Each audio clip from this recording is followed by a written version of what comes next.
저는 한영고등학교에서 통합사회하고 한국사를 담당하고 있는 김준창이라고 합니다. 만나서 반갑습니다. 한영고 발표가 났는데 한영고는 사실 문제가 어렵기로 유명합니다. 그래서 좀 많이 안 가고 싶어 하는데 그래도 이제 된 분도 계실 거고 원해서 가신 분들도 있을 겁니다. 근데 이 통합사회와 한국사 시험 문제 특징은 보면 알겠지만 생각보다 다른 학교에 비해서 난이도가 매우 높습니다.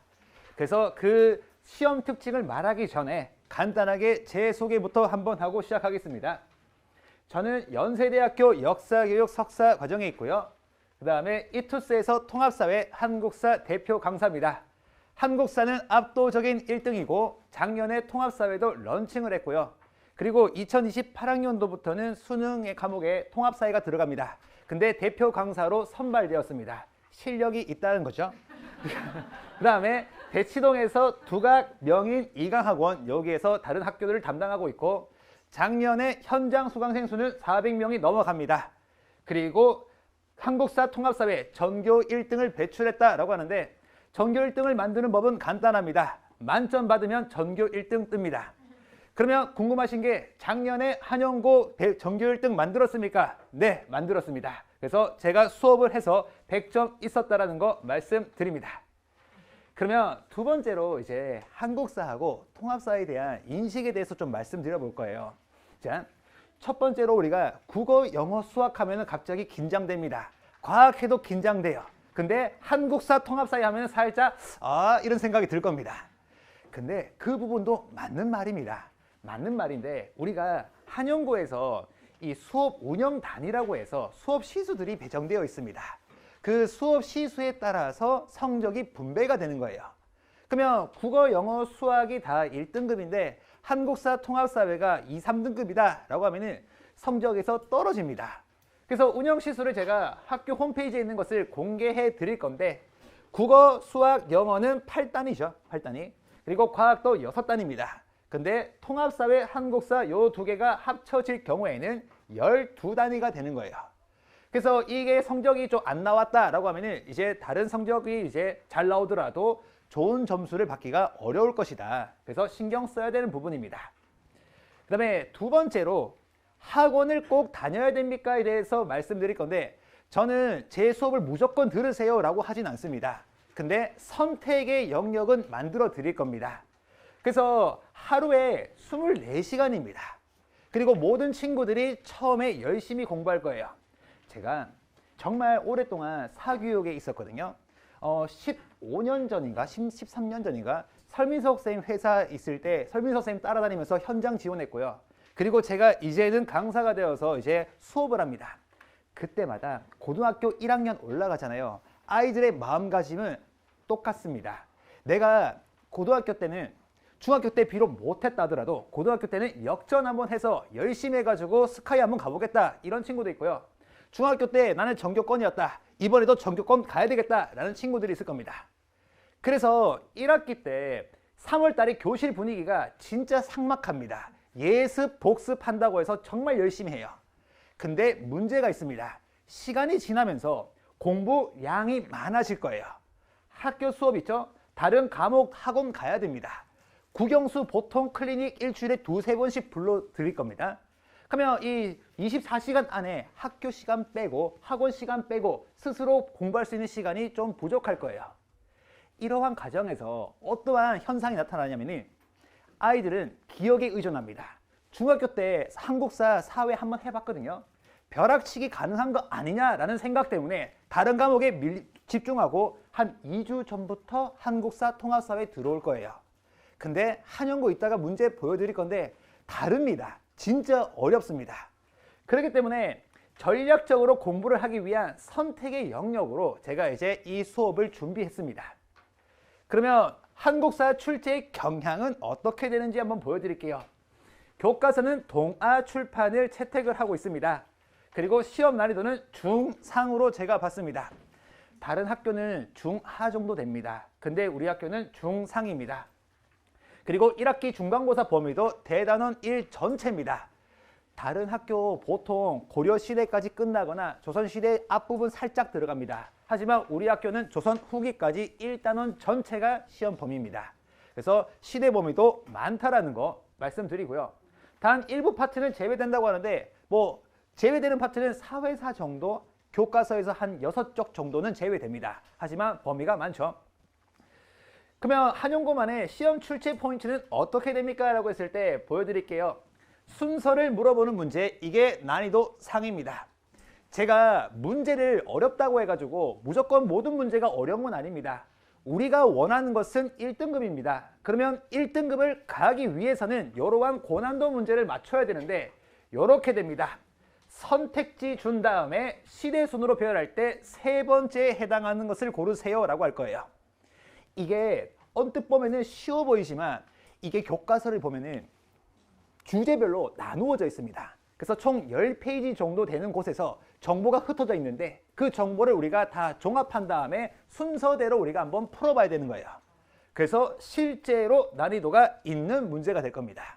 그렇죠? 그다음에 두 번째, 연도를 알아야 풀 수 있는 문제, 난이도 최상 문제가 있습니다. 연도 외우는 문제 나오는 학교 우리 한영고밖에 없습니다. 1년 단위로 연도를 다 외우게 돼 있을 거예요. 일단 1학년 1학기 중간고사에서는 연도를 요구하는 것은 잘 없습니다. 대신에 세기별로 구분하는 것은 있어요. 근데 1학기 기말고사부터는 연도 1년 단위로 다 외워야 됩니다. 학교 가면 선배들이 족보라고 해가지고 연도 족보 같은 것을 이제 동아리에서 돌려봅니다. 근데 그렇게 동아리에서 돌려보는 연도에서 틀린 부분들이 몇 가지 있더라고요. 그래서 그런 부분들은 제가 좀 잡아드렸는데 제 수업 시간에는 정확하게 순서대로 맞게 우리가 볼 겁니다. 그래서 보시면은 이렇게 되어 있습니다. 이렇게 되어 있고요. 그래서 보통 이제 80년이고요. 2번 선택지가. 그 다음에 여기 또 80년입니다. 그 다음에 법인사는 83년입니다. 그러면 요 같은 80년 안에서도 우리가 어떻게 순서를 나눌 것인가? 이거는 이야기로서 우리가 인과관계를 잡아야지 풀 수 있는 문제입니다. 어려운 문제죠. 그죠? 세 번째, 교과서 자료 일부를 발췌하여 출제한 문제, 난이도 최상입니다. 이러한 문제는 제가 항상 볼 때마다 과연 학교생도 알고 냈을까라고 하고 정도로 문제가 이상합니다. 자료가 진짜 긴 게 있는데 그 중에서 한두 문장을 중간에서 뺄 거예요. 그래서 그 뺀 문장들을 이런 식으로 나열합니다. 여기 하나, 3번 선택지, 그 다음에 4번 선택지, 5번 선택지. 이게 자료가 흩어져 있어요. 하나는 만약에 예를 들어서 30쪽에 있다. 하나는 50쪽에 있다. 하나는 61쪽에 있다. 근데 구석에 숨어 있어요. 그것도 한 문장 뺄 겁니다. 그러면 우리 아이들이 봤을 때 처음 본다라는 거죠. 그래서 이런 것들이 이제 나오는 거니까 변별력이 되게 있다라는 거예요. 근데 잘하는 친구들은 잘합니다. 만점 나오긴 하거든요. 근데 학교 가면 알게 될 거예요. 한국사 평균이 20몇 점인가 그래요. 그만큼 어렵습니다. 진짜입니다. 저도 처음에 장난치는 줄 알았어요, 애들이. 근데 정말로 그만큼 못하는 친구들이 많다라는 거예요. 그죠? 그 다음에 그 한국사 서술형도 한번 보면은 까다롭습니다. 그래서 정책 서술하세요. 3가지 쓰세요. 이런 것들이고요. 그 다음에 3권을 들고 주된 내용을 각각 서술하세요. 라고 합니다. 그러면 우리가 알고 있는 교과서에 나오는 고려시대 역사서 있을 겁니다. 기억 떠올려가지고 써야 됩니다. 여기에서는 감점이 많이 일어납니다. 감점이. 그래서 이제 학생들이 만점 받기 좀 어려워하는 파트고요. 그러면 이 한국사 대비를 어떻게 해야 되겠습니까? 라고 했을 때 첫 번째, 제가 제일 강조하는 거 수업 시간 무조건 활용해야 됩니다. 우리 한영고는요, 누가 교과서를 더 많이 읽어봤느냐, 여기에서 승부가 갈립니다. 제가 말하는 것은 1등급이에요. 그렇죠? 그러면 보통 학생들이 많이 하는 실수 중에 하나가 있습니다. 나는 새벽 2시, 3시까지 공부했다 이거예요. 그러니까 보상심리로 학교 수업 시간에 선생님 수업하는 거 무슨 말인지도 모르겠고 재미없게 가르치고 지루하다. 잡니다. 왜? 다음 오후에 가서 학원에서는 집중해야 되니까 자요. 근데 그렇게 해서는 안 됩니다. 이제 고등학교 와서는 한국사 수업 시간에 졸지 말고 한 번 더 문장 복습하고 계속해서 봐야 됩니다. 진짜로. 그 다음에 두 번째, 교과서 자료는 국어 지문을 외운다는 마인드가 필요합니다. 제가 다른 학교에서는 자료에서 키워드 딱 뽑은 다음에 이 키워드 보면은 이 자료는 무엇이다 판단만 되면 끝나는 거거든요. 근데 우리 학교 같은 경우에는 지문 일부를 잘라서 문제로 만들어 버리기 때문에 자료는 무조건 국어 지문처럼 여러 번 봐야 됩니다. 여러 번. 그래서 요거 우리가 체크해야 되고요. 세 번째, 개념을 서술해 보는 연습. 중학교 때와 다른 겁니다. 중학교 때는 주로 단답 형식으로 많이 내거나 조금 비슷하게 냈을 때 선생님한테 우기면은 선생님도 맞다고 해줘요. 하지만 고등학교는 철저합니다. 안 된다. 바로 마이너스입니다. 그래서 감점이 일어나면 안 되기 때문에 서술해보는 연습 필요합니다. 그리고 제가 또 말씀드리고 싶은 것 중에 비효율적 학습에 대해서 말씀드릴 거예요. 다른 과목 말고 한국사하고 통합사회에 대해서 말할 건데 일단 주요 학교 기출문제 풀이한다고 하는데 하면 안 됩니다. 왜냐하면 우리 학교는 교과서가 정해져 있습니다. 그 교과서 문장으로 문제를 만들어요. 그렇기 때문에 다른 출판사 거 아무리 풀어봤자 도움 안 됩니다. 제일 많이 오해를 가지고 계신 게 선생님 한국사 내용이 뭐 다릅니까? 라고 하는데 달라요. 교과서 서술이 다른데 어떡합니까? 그리고 그 서술 문장을 바탕으로 선택지가 구성되는데 다른 교과서 문장 봐봤자 뭐 한국사에 대한 지식은 많아지겠죠. 하지만 시험 문제 풀기 위한 지식은 적어집니다. 그래서 이런 것은 하면 안 된다라는 거예요. 그죠? 그 다음에 통합사회에 대해서도 한번 보여드리겠습니다. 교과서는 미래인이고요. 학교 프린트가 있는데 학교 프린트가 난이도가 정말 높습니다.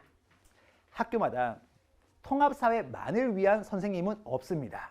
그 이유가 학교 선생님들도 각 사회에서 전공 파트가 있습니다. 나는 일반 사회를 전공했다. 나는 경제를 전공했습니다. 나는 지리입니다. 라고 했을 때 통합사회는 경제, 일반사회, 지리 등이 다 합쳐져 있죠. 그래서 학교에서는 2명 또는 3명의 선생님이 들어올 겁니다. 일반사회 파트 선생님 들어와서 일반사회 부분만 수업하고 지리 파트 선생님은 지리 부분만 수업해요.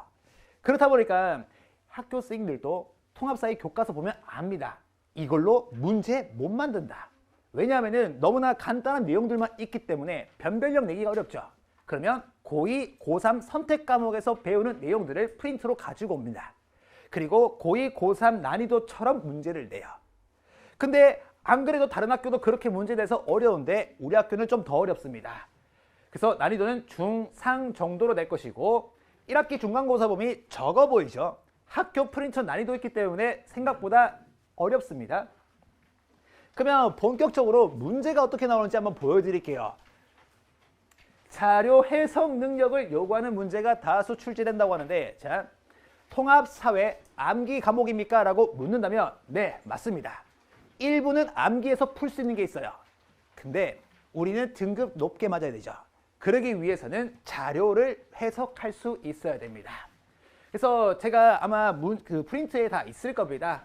그래서 이 자료가 이렇게 주어질 겁니다. 그래서 이 자료를 보고 이것이 무슨 입장인지를 우리가 뽑아낼 겁니다. 뽑아낸 다음에 공통점, 차이점 이렇게 해서 적용을 시킬 거예요. 실제로 이거 알고 푸는 사람 잘 없습니다.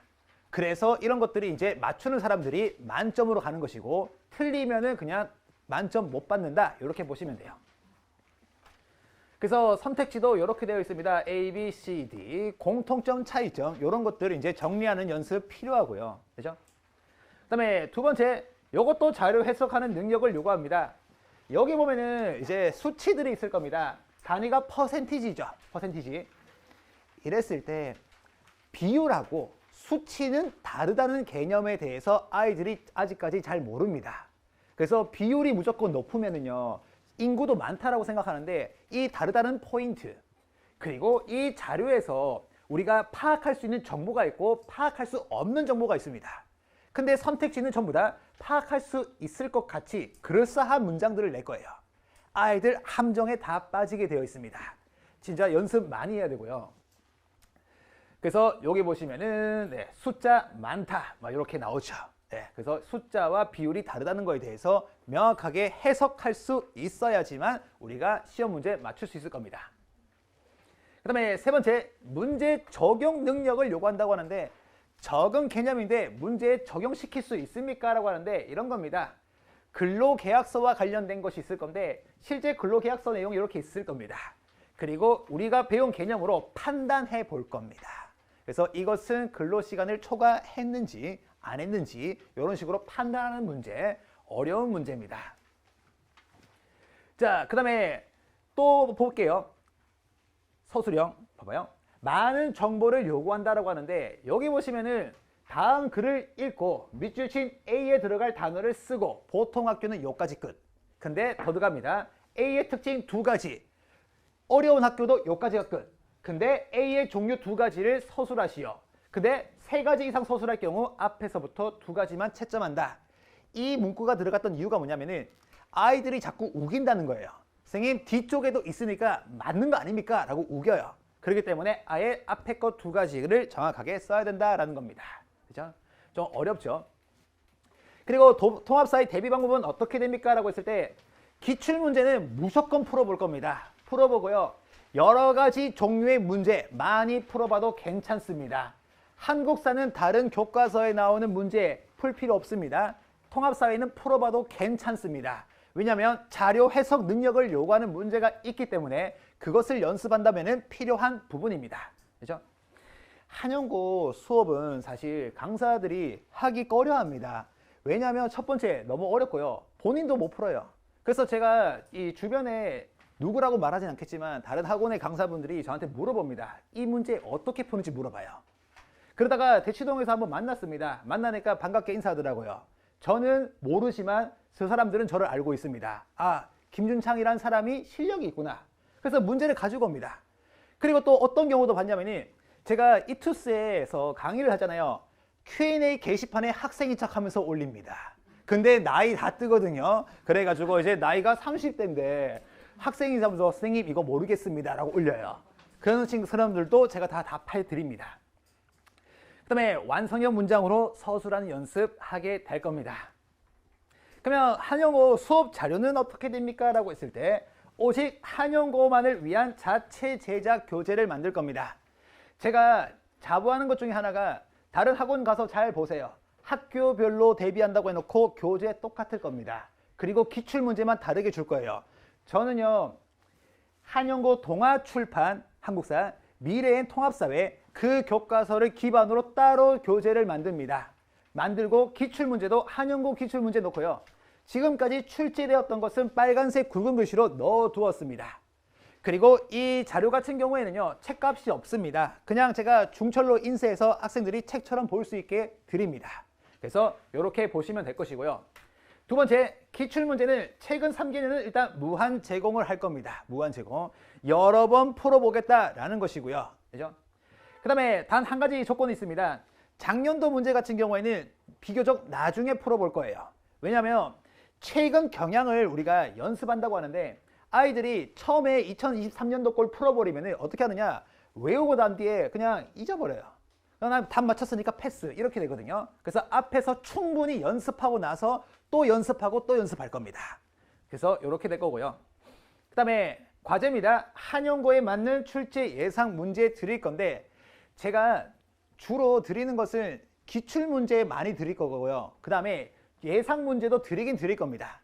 하지만 한국사도 그렇고 통합사회도 그렇고 일단 기출 포인트를 명확하게 인지하는 게 좋습니다. 시중에 나와 있는 한국사 문제 있거든요. 동아출판도. 근데 그것보다는 그냥 차라리 기출 한번 더 보고요. 교과서 한번 더 보는 게 효율적입니다. 아시겠죠? 자, 그리고 관리는 어떻게 하겠습니까? 라고 했을 때 관리 조교가 아니라 제가 직접 하겠습니다. 다른 학교는 이제 조교들 시켜도 괜찮습니다. 근데 한영고는 문제가 어렵기 때문에 조교들도 답할 수가 없습니다. 그렇기 때문에 제가 직접 케어를 할 겁니다. 질의응답은 24시간이고요. 언제든지 카톡이나 문자 보내두시면 됩니다. 그 다음에 테스트는요. 2주차부터 복습 테스트를 진행할 것이고 결과 부모님께 발송드립니다. 그리고 진도도 발송드리고 과제 제출하지 않았다, 안 했다고 말씀드립니다. 그리고 학생 개별 과제에 대해서도 피드백 들어갈 겁니다. 그리고 범위가 많기 때문에 필요할 경우에는 줌을 통해서 무료로 보충한다고 하는데 이게 어떤 거냐면 학원 스케줄이 있을 거예요. 10시 이후에는 학원에서 수업하는 게 불법입니다. 그래서 다른 학원 스케줄 제외하고 10시 이후에 한 11시 정도에 따로 만나서 이제 좀 체크해주는 시간도 가지려고 합니다. 그죠?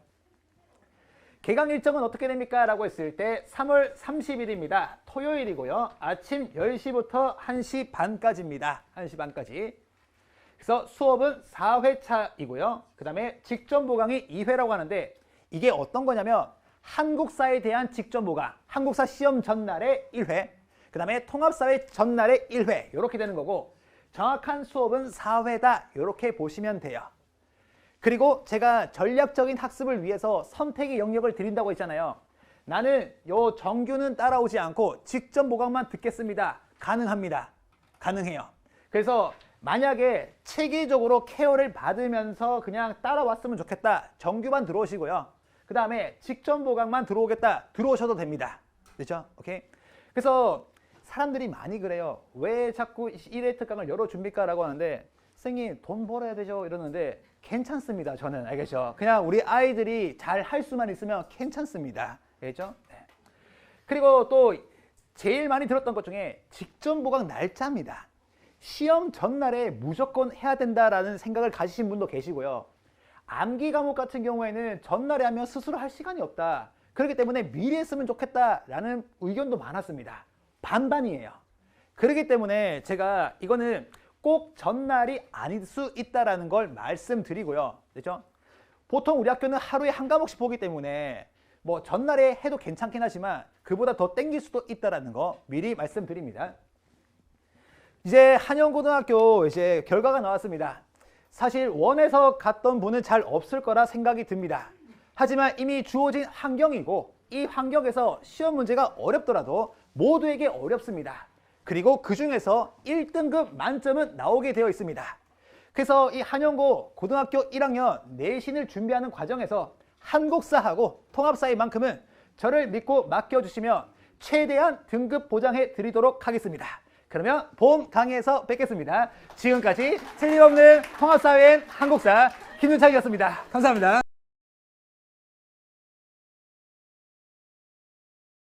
안녕하세요. 저는 생각의 차이 팀 시너지에서 한영고1 통합과학을 담당하고 있는 강사 이은비라고 합니다. 반갑습니다. 네, 저는 이제 통합과학이라는 과목 자체가 이제 1학년에 처음 들어온 게 이제 2018년도거든요. 그래서 2018년도부터 쭉 한영고를 계속 담당을 해오고 있고요. 그러다 보니까 이제 아무래도 한영고 내신에는 좀 도가 텄다, 네, 확실하다라는 걸로 시작을 좀 해보도록 하겠습니다. 네, 일단 한영고 시험의 좀 특징을 말씀을 드리면 교과서랑 부교재랑 같이 진도가 나가기는 하는데 교과서의 비율은 이제 거의 현저하다라고 생각을 해주시면 되고요. 보이시다시피 부교재의 비율 보이시나요, 다들?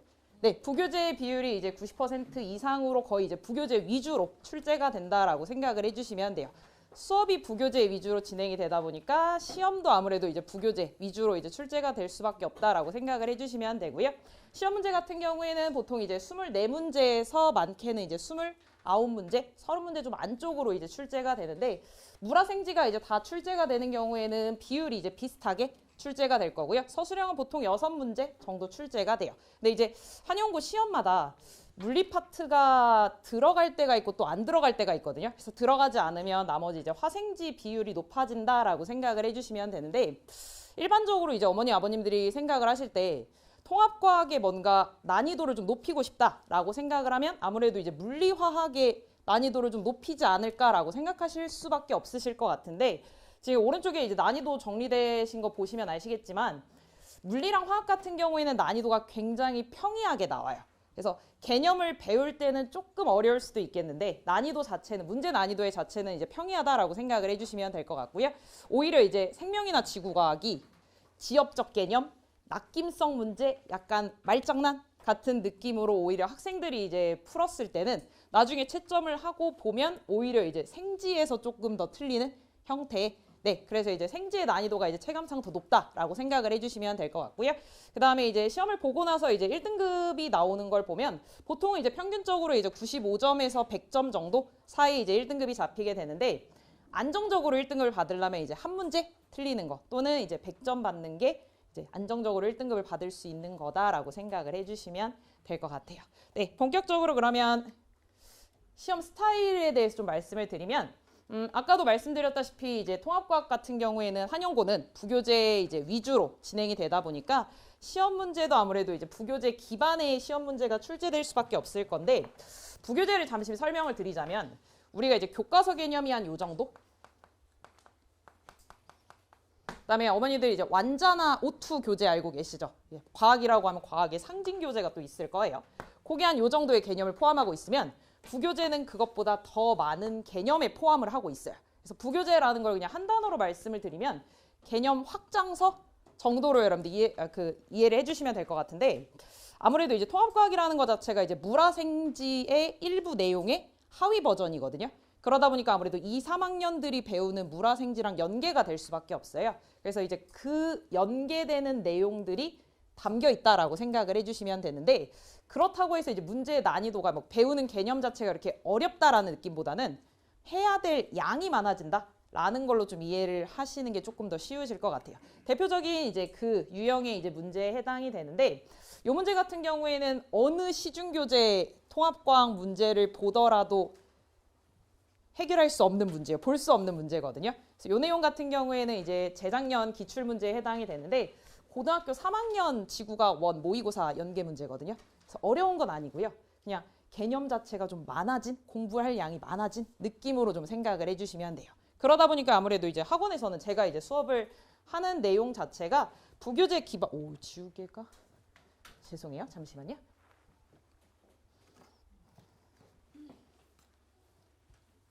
그래서 부교재 기반의 이제 자체 교재를 시중 교재를 사용하지 않고 자체 교재를 제작을 해서 사용을 하고 있고요. 왼쪽에 보이시는 게 이제 부교재고요. 오른쪽이 이제 제가 만든 교재라고 이제 생각을 해주시면 되는데 이 왼쪽에 나와 있는 내용 기반으로 이제 들어가면서 개념 설명도 다 들어가고 하기는 하지만 부교재 같은 경우에는 이제 개념에서 끝나거든요.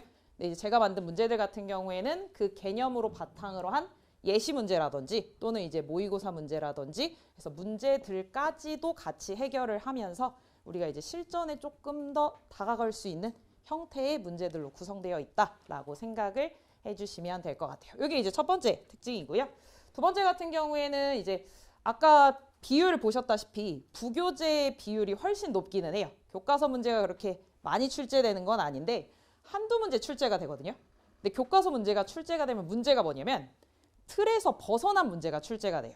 쉽게 말씀을 드리면 책을 샀어요. 책을 사서 앞에서 이제 책을 읽을 때 지은이의 말부터 이제 책 시작하고 그 다음에 뒤에 이제 글쓴이의 마무리 글이 있을 때 지은이의 시작말이나 글쓴이의 마무리말 혹시 읽으시나요? 잘 안 읽게 되시죠, 그렇죠? 그래서 그런 내용이 나왔다라고 생각을 해주시면 돼요. 그러니까 우리가 일반적으로 시험에서 내야 될 부분이 있을 건데 그 부분을 좀 더 벗어난 느낌의 문제에 해당이 되는 게 이제 요런 문제들이 이제 한두 문제가 출제가 되는데 아까 이제 1등급 비율, 1등급의 점수를 보셔서 아시겠지만 그 한두 문제까지도 맞춰줘야지 이제 1등급이 나오는 거라서 그래서 교과서에서 뭔가 틀에 벗어난 문제들도 나온다라고 생각을 해주시면 되는데 실제 이제 요게 문제가 출제가 됐을 때 100점이 5명이었거든요. 요 문제. 다 제가 가르쳤던 학생들이었습니다. 네, 근데 요걸 어떻게 대비를 했냐면 요게 이제 교과서 문제를 매년 출제되시는 거는 아니고 보통은 시험이 이제 개학을 해서 중간고사를 보기 전까지 한 8주 정도의 시간이 있잖아요. 그래서 8주 정도의 시간 중에서 한 7주 정도는 다 부교재로 진도가 나가세요. 그러다 이제 나머지 시험 직전 주 한 주에 이제 교과서 진도가 나갈 때 매번 나가시는 건 아니고 다음 시간에는 교과서 정리를 하자라고 하는 순간 이제 요게 들어가거든요. 그래서 이제 그걸 이제 저한테 얘기를 해주면 저는 또 그거에 맞춰서 시험 범위에서 또 틀에 벗어난 문제들까지 빈칸 테스트라든지 그 다음에 이제 OX 문제라든지 그래서 거기에 대한 이제 특강 진행을 하고요. 그 다음에 이제 빈칸이나 OX 문제들을 통해서 학생들이 이제 확실하게 이해를 했는지 외웠는지 그런 것들을 확인을 하면서 약간 지엽적 개념의 문제들도 대비를 하고 있고요. 그다음에 마지막에 나와 있는 거 뭐냐면 여기 완벽이해 학습지라 그래서 고등학교에 오다 보면 많은 학생들이 좀 어려워하는 문제의 형태 중에 하나가 기억, 니은, 디귿 문제거든요. 그래서 과학 문제는 그냥 대부분이 다 기억, 니은, 디귿 문제라고 생각을 해주시면 돼요. 오지선다보다는. 그래서 기억 잘 풀고 니은 잘 풀었는데 디귿 틀렸어. 그럼 그냥 그 문제는 틀리게 되는 거잖아요. 그래서 학생들을 갖다가 이제 연습을 시키기 위해서 하나 문제 유형에 대해서 물어볼 수 있는 모든 지문들을 갖다가 다 나열을 한 다음에 여기서도 다시 객관식으로 들어가지는 않고요. 단답형의 형태로 확실하게 알 때까지 해서 하는 형태로 학습지를 좀 진행을 하고 있습니다. 네, 마지막으로는 마지막 통합과학 이제 시험의 특징 같은 경우에는 너무나 당연한 얘기기는 하죠. 꼼꼼히 문제를 읽어라라는 건데 말장난 문제, 낚임성 문제가 나온다라고 이해를 하시는 게 조금 더 쉬우실 것 같아요. 제가 한영고 학생들한테 항상 강조를 하는 게 한 문제 한 문제를 좀 꼼꼼하게 풀어달라라고 얘기를 하거든요. 시험 시간에. 그럼 이제 학생들이나 이제 어머님들이 좀 의문이 가지실 수 있으신 게 그러면 시험 시간이 부족하면 어때요? 어떻게 해요? 이렇게 이제 의문이 들어올 수 있을 거거든요. 통합과학 시험은 절대로 시간이 부족하지 않아요. 과목마다 좀 다르겠지만 통합과학 시험은 2바퀴를 돌려도 시간이 남을 정도로 시간이 부족하지 않은 시험이거든요. 그래서 시간이 남아 돌다 보니까 남아 돈다고 얘기를 해요. 그럼 또 학생들은 또 푸는 유형이 2가지예요. 그러니까 시간이 남아 돌 거니까 그냥 한 바퀴를 빠르게 돌고 다시 돌아와서 검토를 하면 되지라고 이제 생각하는 친구들이 있고 아니면 그냥 한 문제 한 문제 꼼꼼히 풀어내는 친구들이 있을 건데 제가 추천하는 방법은 무조건 후자거든요. 그래서 이걸 한 바퀴를 돌고 왔을 때 만약에 학생들이 이제 기억을 맞았다고 체크를 하고 니은 틀렸다고 해놓고 디귿을 맞았다라고 체크를 하고 나면 돌아와서 이걸 확인할 때 기억 디귿을 잘 확인하지 않아요. 과거에 자기가 맞췄을 줄 알고. 그래서 이 틀린 문제에 대해서만 이게 진짜 틀렸는지 혹시나 내가 여기서 실수를 하지 않았는지 형태로 좀 들어가 버리는 경우가 많거든요. 그래서 한 문제 한 문제를 좀 꼼꼼히 가달라라고 얘기를 하면서 내가 푸는 방법처럼 좀 연습을 해달라라고 얘기를 하는데 제가 이제 학생들한테 가르칠 때 문제를 이제 어떤 식으로 접근해달라, 어떻게 풀어달라라고 얘기를 하냐면 이게 이제 실제 한영고 기출문제인데요. 낚임성 요소랑 이제 말장난의 요소가 어떤 식으로 들어가 있냐면 보이실지 모르겠지만 재생에너지는 계속해서 다시 사용할 수 있는 에너지 맞는 표현이고요. 태양열 맞아요. 풍력 맞아요. 수력 맞아요. 바이오 맞아요. 마지막 수소 에너지가 틀렸거든요. 해놓고 이 수소 에너지는 신에너지다 라고까지 쓰는 게 이제 제가 풀어내는 방법이에요. 그러니까 틀렸으면 이 틀린 걸 바른 답으로 고쳐주는 연습을 제가 이제 숙제를 할 때부터 학생들이 연습을 시키는데 그래서 학생들이 숙제를 해오고 나면 일일이 이제 숙제 검사를 하면서 이렇게 틀렸다라고 학생들이 풀 때 얘를 그냥 X 해놓고 그냥 이렇게만 풀어내는 친구들이 있거든요. 그래서 그렇게 풀어내는 친구들한테는 특히나 그리고 다 아는 문제인데 실수했어요 라는 식의 이제 발언을 하는 친구들 같은 경우에는 이런 식의 위주로 연습을 시키고 있고요. 그다음에 특히나 이제 그 시험 전에 모의 테스트를 보게 되는데 모의 테스트 3회 정도를 보게 되는데 그 모의 테스트를 볼 때는 충분하게 시간을 쓰면서 매 문제 항상 이런 식으로 풀이를 좀 적어가면서 풀어달라라는 식으로 학생들한테 가르치고 유도하고 있습니다.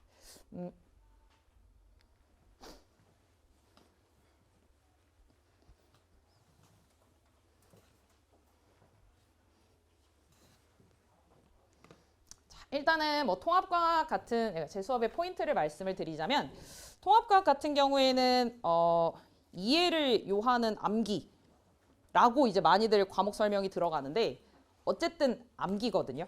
그래서 외워야 돼요. 근데 학생들한테 외워와라 이러면 이제 학생들이 외우지 않겠죠. 그래서 이제 수업 시간에 그러니까 암기라는 것 자체가 눈에 많이 봐야 그만큼 머리에 많이 박힌다라고 생각을 해서 수업 시간에 좀 많은 반복을 할 수밖에 없을 건데 그래서 이제 시험 범위에 들어가게 되면 그 시험 범위에 맞는 내용 자체가 한 4회 이상의 저와 함께하는 반복이 들어간다라고 생각을 해주시면 될 것 같아요. 그래서 정규 수업으로 이제 1회가 들어가고 그 다음에 매주 수업이 시작되기 전에 그 전에 배웠던 누적 단원에 대한 그 복습이 한 20분 정도 들어갈 거고요. 그 다음에 이제 그렇게 해서 이제 한 바퀴가 다 끝나고 나면 부교재를 정리하는 형태로 3바퀴가 돌아갈 거고요. 마지막에 이제 함께하는 문제, 모의 테스트 같은 걸로 총 4바퀴의 반복을 통해서 이제 눈에 많이 익는 만큼 머리에 많이 박히도록 그렇게 수업을 진행을 하고 있고요. 아까 말씀드렸던 대로 뭐 한영고의 맞춤에서 이제 부교재 기반의 빈칸 테스트라든지 OX라든지 특히나 이제 서술형 문제라든지 아니면 이제 뭐 교과서 기반도 마찬가지고요. 그렇게 해서 맞춤 자료 제공을 하고 있고요. 모의 테스트 같은 경우에는 이제 시험 때 다가와서 보통 한 2회에서 3회 정도 진행을 할 거예요. 이 결과 같은 경우에는 어머님들한테 이제 전달이 되고요. 그 전에 아마 매주 수업 관련해서 특히나 이제 뭐 부진 학생들 같은 경우라던가 아니면 이제 뭐 숙제가 좀 안 된 친구라던가 숙제 이제 해결 사항들 뭐 이런 것들 관련해서는 어머님들한테 이제 문자로 전송이 될 거고요. 학생들 같은 경우에는 단톡방이 운영이 될 거예요. 그래서 단톡방에 매주 수업 영상이라던가 뭐 시험 결과에 대한 그 결과지라던가 뭐 그런 것들 아니면 이제 학교에서의 수업이 진행이 되면 이제 그거에 대한 그 수업에 대한 필기 노트들 같은 것들 다 단톡방에 이제 지급이 될 거고요.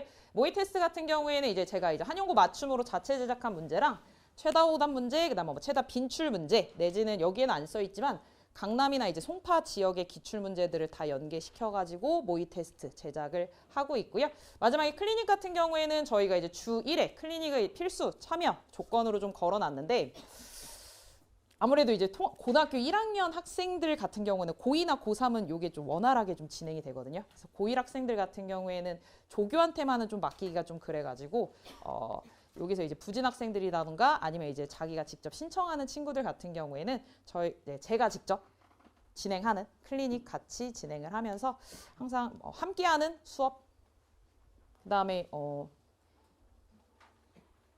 함께하면서 이제 결과를 좀 좋은 결과를 낼 수 있는 그런 수업으로 진행을 하고 있습니다. 네, 네 이상으로 강사 이은비였습니다. 감사합니다.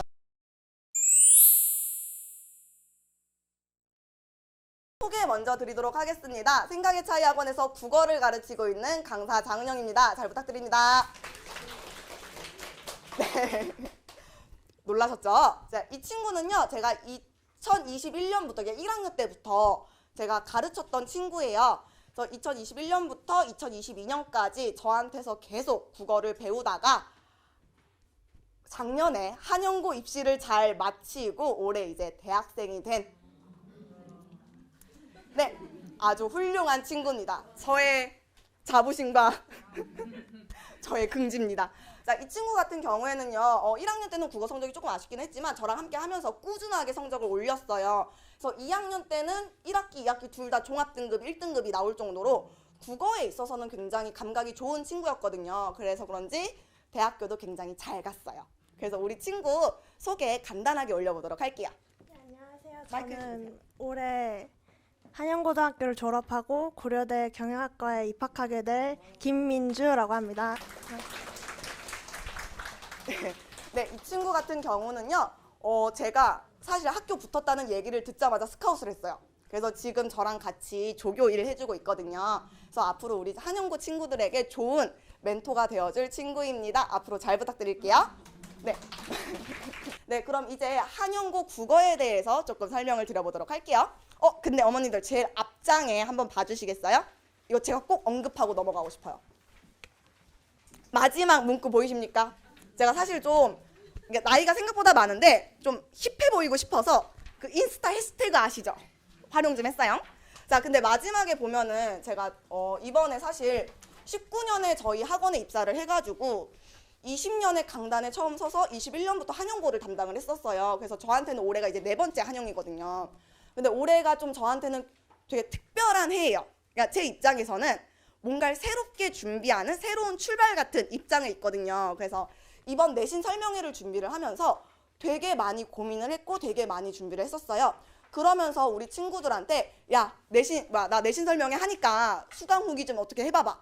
졸업생 애들한테 물론 그랬죠. 그래서 졸업생 친구들한테 너네들은 나를 잘 알고 있으니 기깔나게 수강 후기 한번 남겨봐라 라고 했더니 한 친구가 요렇게 남겨준 거예요.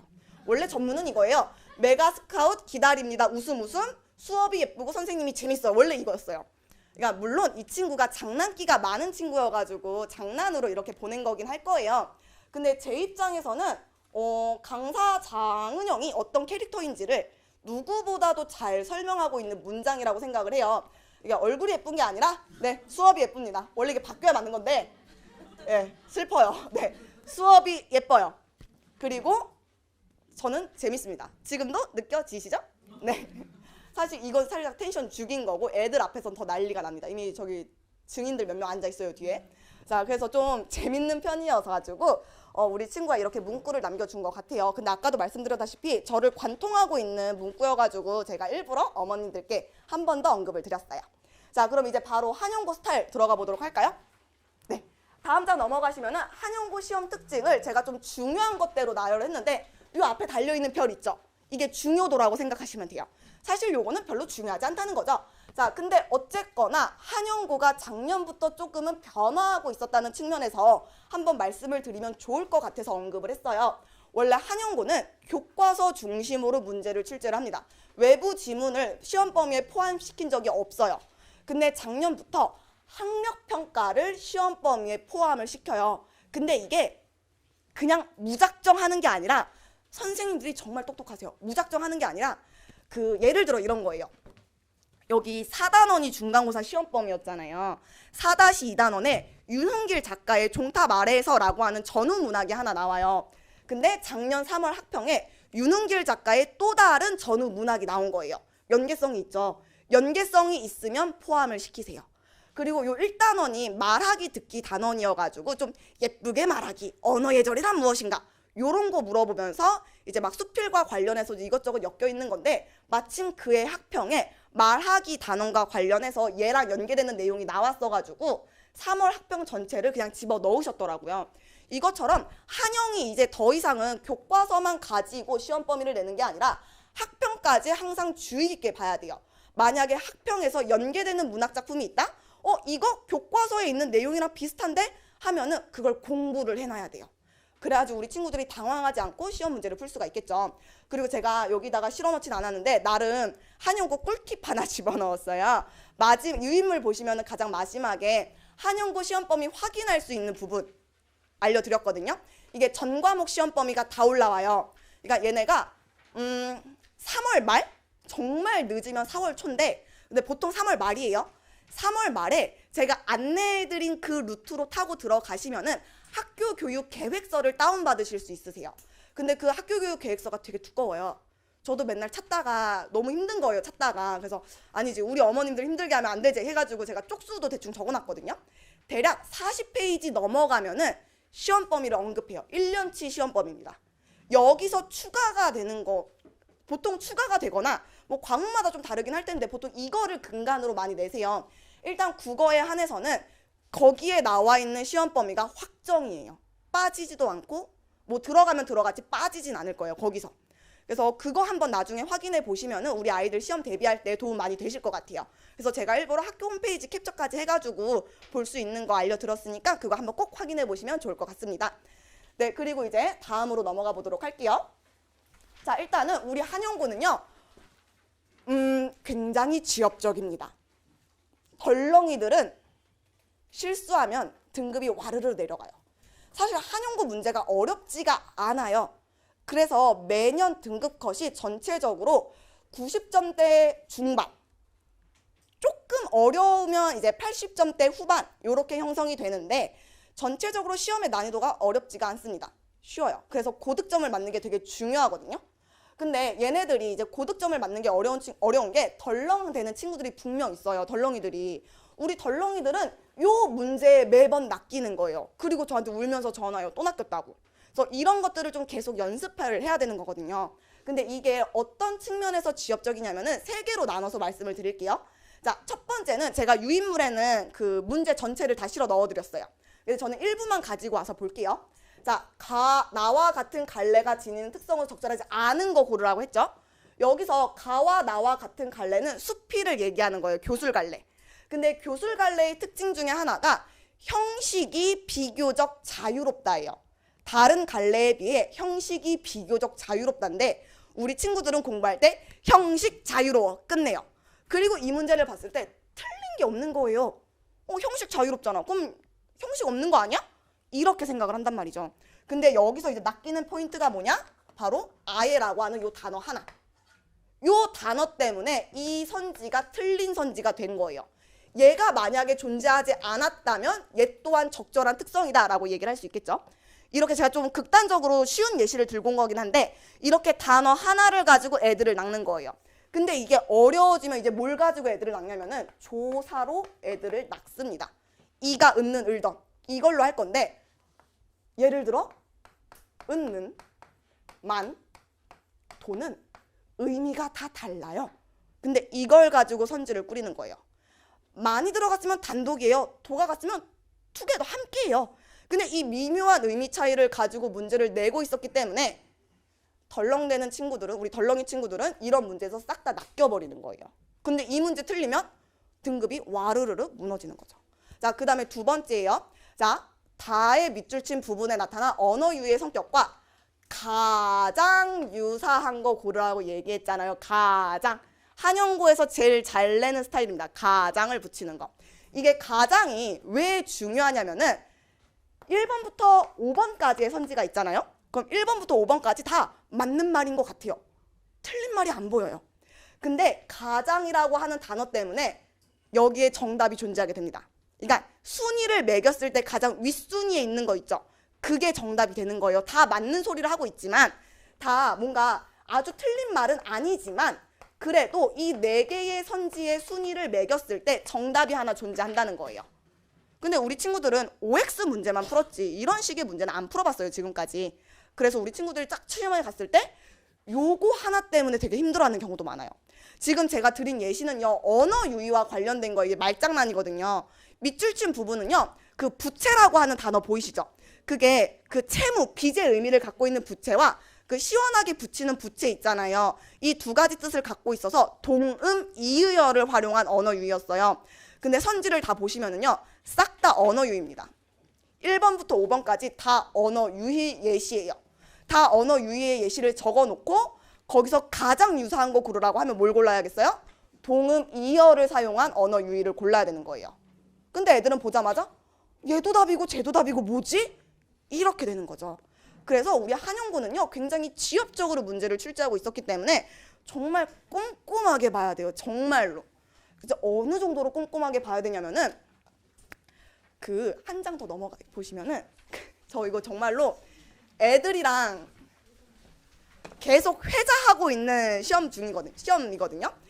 야, 한영고가 원래 공식적으로 작년을 기준으로 했을 때는 방송에서 우리 이제 논술형 출제 안 할게요 라고 얘기를 했었대요. 근데 이제 올해 아니다 다를까 8점짜리 논술형과 유사한 문제가 출제가 되었습니다. 8점짜리 문제가 있을 거예요. 서술형으로. 쓰는 게 굉장히 길어요. 근데 여기서도 지금 이게 8점짜리 문제였고요. 이거를 만점 받은 애가 제 수강생 중에서 한 명밖에 없었어요. 왜냐? 자, 제가 지금 여기 PPT에는 일부를 갖고 온 거잖아요. 근데 어머님들 보시는 유인물을 보면은 교과서 한 면을 제가 다 들고 왔어요. 지금 여기서 물어보고 있는 거는 춘향전에 사용된 근원설화를 설명하고 그 근원설화 각각의 예시를 쓰라고 하는 거거든요. 학교에서 가르쳤을까요? 아니요, 안 가르쳤어요. 근데 냈어요. 왜? 교과서 여기 조그만 글씨로 있으니까. 보이시죠? 제가 박스도 다 따라 부셔드렸어요. 그거 하나 있어서 내신 거예요. 이 정도로 지엽적입니다. 제가 이거는 이제 조금 이것도 제가 작년 기준으로 말씀을 드린 건데 얼마나 지엽적이냐면은 한영고는 교사용 교과서를 되게 잘 보시거든요. 그러니까 이견이 없게끔 수업하시려고 교과서에 되게 충실하세요. 근데 교사용 지도서를 보면은요, 파란색 작은 글씨가 와다다다 적혀 있어요. 그게 다 그냥 시험 선지라고 생각하시면 돼요. 그런 거 거기서 다 나오세요. 굉장히 지엽적이고 치밀하게 문제를 내고 계셨기 때문에 우리 친구들이 한영고 국어를 대비할 때에는 정말 꼼꼼해야 합니다. 꼼꼼하고 자주 봐야 돼요. 자주 봐야 되는 이유도 이어서 좀 설명을 드릴게요. 바로 서술형 때문에 자주 봐야 된다는 거예요. 자, 일단은 기본적으로 한영고의 서술형은 뭐다? 그냥 학습활동 그 자체예요. 학습활동을 그대로 서술형 문제로 만들고 계시기 때문에 학습활동의 내용은 암기해야 합니다. 암기해요. 생각해서 풀 수 있는 영역이 아니에요. 왜? 시간 싸움 하거든요.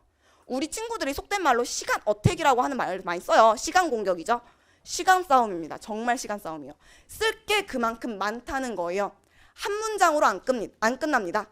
두 문장, 세 문장이 5개가 배열이 되어 있다고 생각하시면 돼요. 내가 서술해야 될 거는 한 문장에 3문장씩 있는데 그거를 5문제를 써야 돼요. 근데 시험 시간은 50분이죠. 객관식은 27개에서 30개까지 나옵니다. 그 와중에 서술형은 5개, 6개가 나오는 거예요. 짧은 시간 동안 안에 모든 거를 써서 제출하는 것 자체가 미션이에요, 사실. 그래서 첫 중간고사에서는 이거 티도 안 내세요, 이렇게. 별로 티를 크게 안 내세요. 그냥 슬쩍 들이밀어 본 다음에 1학기 기말, 2학기 중간, 2학기 기말에서부터 본격적으로 아이들한테 타임어택을 시도합니다. 애들이 그래서 마지막에서는 저한테 뭐라고 했냐면은 선생님 시간이 없어서 서술형 겨우 썼어요. 이 얘기를 제일 많이 해요. 그만큼 한영고에서는 서술형이 굉장히 중요했고요. 실제로 이 서술형에 의해서 등급이 갈립니다. 참고로 아까 전에 봤었던 이 8점짜리 논술형 있잖아요. 이거 나오는 순간 등급 컷이 확 내려가요. 영역에 상관없이 8점짜리 논술형 문제가 나왔다? 그럼 바로 80 중후반으로 등급이 떨어집니다. 1등급 컷이. 점수가 낮을수록 어렵다는 거죠. 근데 어려운 게 이렇게 선지가 어려워서가 절대 아닙니다. 선지는 쉬워요. 어려운 건 왜다? 서술형이 너무나도 쓸 게 많아서예요. 서술형이 너무나도 쓸 게 많기 때문에 웬만해서 진짜 암기가 해야 돼요. 국어를. 이거 참 아쉽긴 한데 국어를 암기를 해야 되는 게 아쉽기는 한데 어쨌거나 좋은 성적을 얻기 위해서는 좀 외워야 되는 게 되게 많아요. 그리고 이건 마지막 거는 그냥 어려운 문제는 아닌데요. 조금 새로운 문제기는 해요. 매년 2학기 기말고사에는 꼭 문학과 문법을 연계해서 서술형을 출제를 하시더라고요. 근데 우리 친구들은 항상 따로따로 공부를 해요. 문학은 문학 따로, 그 다음에 문법은 문법 따로 이렇게 공부를 하다 보니까 두 개를 합쳐놓으면 뭐지? 이렇게 되는 경우가 있어요. 근데 시험장에서 뭐지? 하는 순간 말리는 거거든요. 그래서 이런 것들도 미리 사전에 대비는 해놔야 돼요. 자, 그리고 좀 하나씩 보도록 할게요.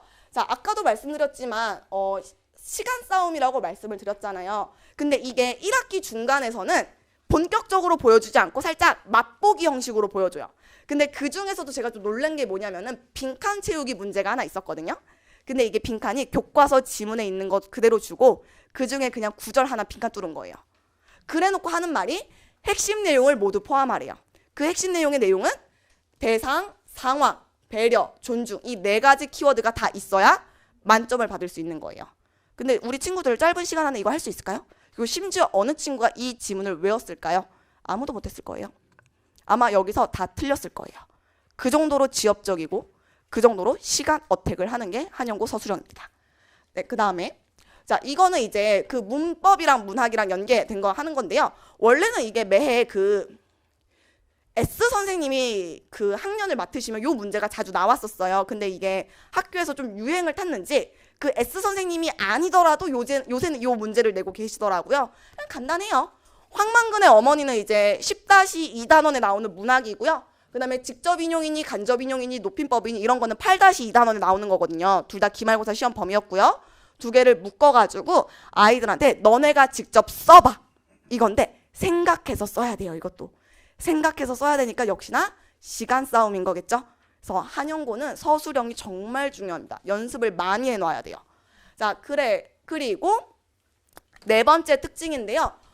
한영고는 외부 작품을 많이 실어 넣으세요. 근데 이 외부 작품이 사실 학교에서 단 한 번도 가르치지 않습니다. 가르치지 않고 외부 작품을 실어 넣는 거예요. 정말 감사하게도 작년에는 보기에 외부 지문을 넣진 않았어요. 전부 다 선지에서 외부 지문을 제시했는데 이게 뭐냐면은 뭐 작품에 나와 있는 정서와 가장 유사한 작품을 고르세요. 여기에 사용된 표현법과 가장 유사한 걸 고르세요. 이 문제거든요. 되게 쉬워 보이죠? 근데 안 쉬워요. 제가 지금 예비 고등학교 1학년 친구들 클리닉 진행하고 있거든요. 클리닉을 진행하면서도 이런 스타일의 문제를 몇 개 던져줘 봤어요. 근데 애들 생각보다 많이 틀립니다. 내가 아무리 표현법과 비유법을 정확하게 알고 있다 하더라도 막상 문제로 만나보면 어려워해요. 그래서 이런 것들도 우리 친구들은 반드시 대비를 해야지 처음 시험에서 좋은 성적을 얻을 수 있을 겁니다. 네, 그리고 요거는 심지어 별 색깔 칠도 안 했어요. 근데 이게 왜 제가 굳이 집어 넣었냐면은 애들이 많이 놓쳐요. 이거 너무나도 당연한 건데 놓쳐요. 저 진짜 충격 먹은 게 2학기 기말고사 대비하면서 애들한테 이러면서 어휘 했지? 이랬거든요. 애들 저한테 해야 해요? 이러는 거예요. 당연한 건데. 당연히 어휘 공부를 해야 되는데. 심지어 한영고 첫 시험을 만난 것도 아니고 2학기 기말이었어요. 학교 시험 스타일에 적응해야죠. 근데 그 친구가 저한테 계속 배웠던 친구가 아니라 2학기 기말 때 들어온 친구기는 했어요. 그래서 저한테 하는 말이 외워야 돼요? 이러길래 당연해. 왜 안 해? 해야 해. 라고 계속 얘기했었거든요. 그래서 우리 친구들이 생각보다 놓치는 부분이어서 제가 한 번 더 말씀을 드리는 거예요. 어휘 문제가 많은 비중을 차지하고 있진 않아요. 근데 틀리면 억울하잖아요, 이거. 그래서 이거 해야죠. 하셔야 돼요. 자, 근데 문제는 한자성어입니다. 아마 지금 학교가 어제 발표 났으니까 아직 학교 안 가보셨죠? 학교에서 아마 애들이 부교재 같은 거 사라고 막 페이퍼 이런 거 받을 거예요. 그럼 거기에 국어 부교재가 하나 있는데 지금 제목이 기억이 안 나는데 어휘집 하나 부교재가 있거든요. 이게 나중에 무슨 대회에서도 이걸 활용하고 수행평가로도 이거를 풀어오라라고 얘기를 해요. 근데 애들 그거 안 해요. 근데 해야 돼요, 사실. 왜냐면은 거기에 3단원, 4단원이 한자성어거든요. 거기 안에 있는 한자 성어를 가지고 1년 내내 문제를 만드세요. 반드시 해야 합니다. 해야 돼요. 근데 사실 시간 없죠. 국어만 해요, 우리가. 영어도 하고 수학도 하고 통과도 하고 통사도 하고 시간이 없잖아요. 그래서 전 수업 시간에 계속 얘기합니다. 어머, 이거 한자성어 이런 거 있어. 이거 한자성어 저런 거 있어 하면서 한 번씩 정리 쫙 해줘요. 그리고 심지어 애들이 놓칠까봐 너무 걱정스러운 거예요. 진짜 틀리면 안 되잖아요, 이 문제. 너무나도 걱정스러워서 종이 만들어서 줘요, 아예. 모든 지문 다 긁어다가 종이로 딱 만들어가지고 자, 최후의 만찬이다 하면서 줘요. 그럼 애들 그거 하나만 보고 시험장 들어가서 안 틀리는 거죠, 그때는. 자, 그래서 그렇게 해서 한용고 시험 특징에 대해서 좀 5가지 차원에서 알아봤는데요. 결국 첫 번째는 이제 시험 범위 이야기였으니까 그건 빼고 생각을 했을 때 제일 중요한 건 이렇게 4가지예요. 요거 4가지를 대비하는 방법이 바로 두 번째 행에 있는 건데 뻔하지 않아요, 솔직히. 꼼꼼하게 보자, 반복학습하자, 연계작품 살펴보자, 부교재 보자. 뻔하죠. 네, 원론적인 이야기입니다. 근데 우리 친구들 아까도 말씀드렸지만 시간이 없어요. 짧은 시간 동안 안에 이 모든 것을 할 수 있느냐? 못합니다. 어려워요. 그리고 제일 어려운 게 원래는 원론적인 기본의 기본을 하는 게 가장 어렵다고 저는 생각을 합니다. 귀찮거든요. 귀찮아서 어려운 거예요, 이거는. 그래서 제가 우리 친구들 조금이라도 덜 귀찮으라고 그리고 조금이라도 편하게 공부하라고 아주 열심히 수업을 준비를 하고 있어요. 자, 그래서 제가 이렇게 쭉 나열을 해봤는데 요 밑에 있는 거는요. 제가 앞으로 수업을 어떻게 꾸려 나갈 거지에 대한 간단한 그냥 가이드라인 정도라고 생각하시면 될 것 같아요. 일단 저희가 매주 주간 테스트를 보고 있는데 이 주간 테스트에서 외부 작품을 반드시 넣어가지고 우리 친구들이 좀 외부 작품을 접했을 때 낯설어하지 않게끔 익숙해지게끔 그렇게 훈련을 할 거고요. 그리고 어휘나 한자성어 같은 경우 교재 보면 좋죠. 좋지만 언제 봅니까? 그래서 제가 다 설명할 거예요. 수업 시간에 중요한 부분들, 심지어 속담까지 문제로 나와요. 옛날엔 북한 속담도 나왔었습니다. 그 좀 오래전이에요. 많이 오래전이에요. 민주보다도 더 오래전이에요. 어쨌거나 사랑하십니다. 사랑하신다는 거죠. 그래서 그런 것들 다 긁어 모아가지고 제가 수업 시간에 언급을 할 거예요. 그리고 사실 메인은 요렇게라고 생각하시면 좋을 것 같아요. 요거 3개. 자, 아까 앞에서 어떤 친구가 그랬죠. 수업이 예쁘다고. 네, 예쁜 수업 보여드리겠습니다. 자, 일단 교재는 컬러로 진행이 될 겁니다. 교사용 교과서는 당연히 써야 돼요. 왜? 한용고는 거기서 낼 거니까. 근데 제가 지금 여러분들에게 보이는 거는 그게 아니에요. 교사용 교과서는 아니에요. 얘는 제가 직접 교과서에 있는 파일을 바탕으로 하나하나 하이라이트를 매긴 거예요. 이게 좀 아쉬운 게 색깔 구분이 좀 잘 안 되는데 이게 나름 색깔마다 의미가 다 있는 거예요. 제가 일일이 지정을 했어요. 그리고 교사용 설명은 다 지웠어요. 왜? 너네가 직접 필기해서 너네 머릿속에 한 번 더 넣으라고. 교사용 교과서의 최대 장점은 아이들이 편하게 학습할 수 있다는 거지만 최대 단점은 필기하지 않습니다. 네. 그래서 그게 조금 싫어가지고 제가 일부러 다 지워놓고 교사용 교과서에 있는 모든 내용을 다 설명을 했어요. 수업 시간에. 그러면서 야, 이 색깔은 이런 의미야, 이 색깔은 이런 의미야 다 교육을 시켜가지고 우리 친구들이 이 색깔만 보고도 이거는 이런 유형의 특징이구나, 저거는 이런 유형의 특징이구나 다 학습할 수 있게끔 그렇게 꾸렸어요. 물론 당연히 컬러로 나갔겠죠. 그래서 컬러로 본교재를 꾸리고 있습니다. 네, 그리고 두 번째는 과제집 얘기인데요. 아무래도 유형이 다양하잖아요. 모든 시험에서는. 그래서 그런 다양한 유형을 좀 잘 접근할 수 있도록 제가 유형별로 문제를 꾸려놨어요. 원래는 제가 그냥 유형을 다 섞어서 문제를 줬는데 그러다 보니까 조금 아쉬운 게 우리 친구들이 과제를 풀고 났을 때 내가 무슨 부분이 빈약하고 취약한지에 대한 학습이 안 돼요. 이게 빈 구멍을 못 찾아요, 애들이. 그래서 아싸리 표현상의 특징이니 뭐 외부작품 연계연이 이런 식으로 유형별로 문제를 제시를 할 거고 그 유형마다 아이들이 푼 결과를 보면서 너는 이 유형이 모자르니 이 유형을 풀기 위해서 잘 풀기 위해서 이런 방법으로 해보는 게 어때? 라는 식의 가이드라인을 제시하려고 합니다. 그래서 유형별로 나눈 거예요. 그리고 우리 친구들이 제일 사랑하는 부교재입니다. 제일 좋아해요. 마지막에 이거 주면은 애들이 되게 좋아해요. 이게 또 우리 유인물은 또 흑백이죠. 여기는 컬러라고 하지만 잘 안 보이시죠? 그래서 아쉬워요, 저는. 자, 이게 뭐냐면은 마지막 정리 최종본이에요. 마지막 정리 최종본이에요.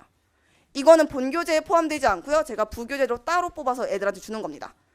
얘도 역시나 컬러로 제공이 될 건데요. 얘가 뭐냐면은 시험 범위에 있는 모든 지문들을 요약하고 압축하고 핵심만 넣어서 만든 최종본이에요.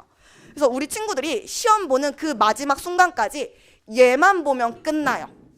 얘만 보면 완벽히 끝나요. 사실 지금 여러분들께 보여드리는 거는 최종 버전이에요. 그 여러 가지 시행착오를 겪으면서 그냥 과도기가 있었는데, 그러니까 우리 아까 소개드린 민주 때도 이게 있었어요. 그래서 민주 때 이거를 했었는데 우리 민주는 아니었을 거예요. 근데 어떤 학생이 학교 책상 위에 제 교재를 떡하니 올려놨대요. 근데 좀 민망하잖아요. 솔직히 저희 입장에서 민망하잖아요. 근데 선생님이 그거를 열어보셨대요. 근데 열어본 내용이 이거였어요. 이런 거였어요. 빈칸 뚫려 있고 막 그때 그랬거든요. 그래서 이런 거 열어보시면서 보면서 와 좋다. 이거 누구 거야? 이렇게 말씀하셨던 교수예요. 근데 그게 지금 업그레이드가 되어서 아이들이 정말 편하게 보고 학습할 수 있도록 그렇게 구성을 하고 있습니다. 네, 그리고 또 단계별 클리닉에 대해 말씀을 드릴게요. 이거 저희가 유인물 보시면 제일 뒤에 수강 후기까지 남겨놨었거든요. 근데 수강 후기 중에 하나 보시면은 이거 얘기가 되게 많아요. 클리닉이 정말 좋대요. 왜 그러냐면은 일단은 원래는 무시무시한 선다형 문제만 줬었어요. 클리닉 때. 근데 우리 한영고 친구들 반복학습 중요하잖아요. 꼼꼼하게 보는 거 중요하잖아요. 그래서 교과서 빈칸 문제까지 줄 겁니다. 그 수많은 정보의 바다에서 우리 아이들이 효율적으로 공부할 수 있도록 내용을 엄선하고 출제 예상되는 포인트들만 찝어서 그래서 교과서 빈칸 문제를 만들 예정이에요.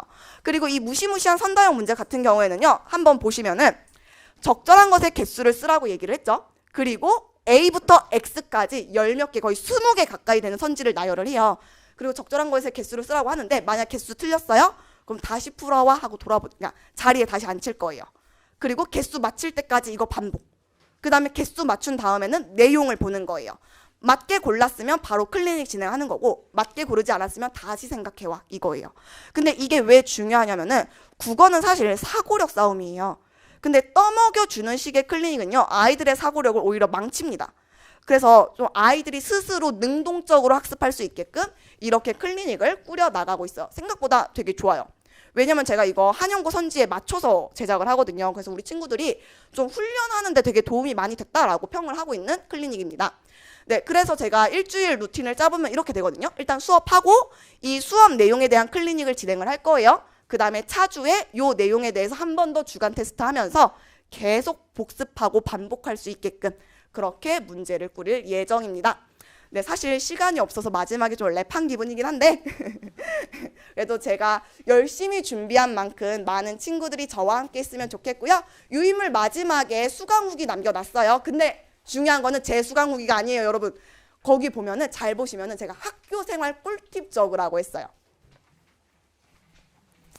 근데 학교 쌤들마다 그렇게 조심해야 되는 쌤은 없다고 하더라고요. 근데 공통적으로 한 분은 언급이 될 겁니다.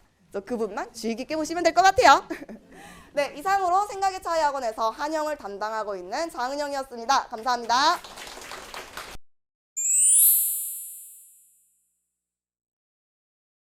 생각의 차이 학원에서 한영고 영어를 담당하고 있는 윤대영입니다. 반갑습니다. 요 브로셔가 요게 제 거예요. 요거 여기 시간이 많이 없어서 제 간략한 자기 소개는 여기 우측 하단에 나와 있고요. 예. 요거 한번 이렇게 보시면 여기 왼쪽에가 수업 시스템, 저희가 수업 강좌를 어떻게 운영하고 있는지 나와 있고, 그리고 오른쪽은 내신 대비 들어갔을 때 단계를 설명해 놓았습니다. 프로젝트라고. 그리고 뒤에 마지막 장을 보시면 제 강좌는 수강생 전체 주일에 의무 클리닉이어서 클리닉은 어떻게 진행되는지 간략하게 설명해 놓았습니다. 예, 요거 시간 되실 때 한번 읽어봐 주시고요. 제일 중요한 거는 여기 PPT를 통해서 설명을 드려보도록 하겠습니다. 질문 하나만 드려볼게요. 혹시 이제 한영고 합격했으니까 주변이나 선배 학부모님들께서 혹시 한영고 영어 난이도가 어떻다고 들으셨나요, 혹시? 쉽다고 들으셨어요? 어렵다고 들으셨어요? 어렵다고 들으셨어요? 네. 제가 오늘 난이도라는 용어를 쓸 텐데 제가 오늘 쓰는 난이도라는 용어는 학교 시험 문제 자체의 난이도가 아니라 학생들이 느끼는 체감 난이도임을 인지해 주시기 바랍니다. 아시겠죠? 네. 결론부터 말씀드릴게요. 저희가 오늘 6개를 설명해 드릴 건데 아무래도 한영고 영어 난이도에 대해서 좀 걱정도 많으실 것 같아서 이렇게 말씀드릴게요. 2023년 기준입니다. 작년에 한영고 1학년 영어 선생님이 바뀌셨어요. 네. 작년입니다. 작년. 그러니까 원래 오래 근무하시던 분들이 계시겠죠. 근데 그 두 분이 나란히 이제 다른 데로 가셨어요.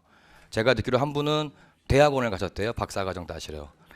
예, 또 한 분은 그냥 쉬겠다고 관두셨다네요. 예, 근데 중요한 건 그게 아니라 한 학교에서 오래 근무하시게 되면 학교 아이들의 성향도 아실 테고, 그렇죠? 그러니까 시험 문제를 굉장히 자기 색깔이 진하게 묻어 나오게 출제합니다. 학교 선생님의 색깔이 진하게 묻어 나온다는 것을 반대로 바꿔서 말씀드리자면은 시험 문제가 평범할까요? 특이할까요? 특이하다는 소리는 아이들 입장에서 체감 난이도가 어렵다는 겁니다. 예. 근데 작년에 공교롭게도 바뀌셨어요. 그러다 보니 시험 문제를 조금 소극적으로 방어적으로 출제하다 보니까 아마 학부모님들, 우리 학생분들이 익히 들어왔던 한영고 시험 문제 극강의 난이도는 옛날 이야기입니다. 그럼에도 불구하고 왜 아직도 한영고 영어 이러는지 자세하게 말씀드리겠습니다. 출제 비율부터 보여드릴게요. 한영고는 교과서가 하나 선정이 되고, 네. 근데 교과서 문제를 보실까요? 실제로 총 33문제가 나오는데 교과서는 한 문제에서 4문제밖에 나오지를 않습니다. 네. 제가 여기서 설명드릴게요. 예. 문제 33문제 중에 10%밖에 안 되죠. 근데 한 문제였던 경우는 10%도 안 되게 출제하고 있잖아요. 그 이유를 말씀을 드릴게요. 교과서는 매년 바뀌지 않습니다. 그러다 보니까 작년, 재작년에 냈던 문제를 또 낼 수가 없죠.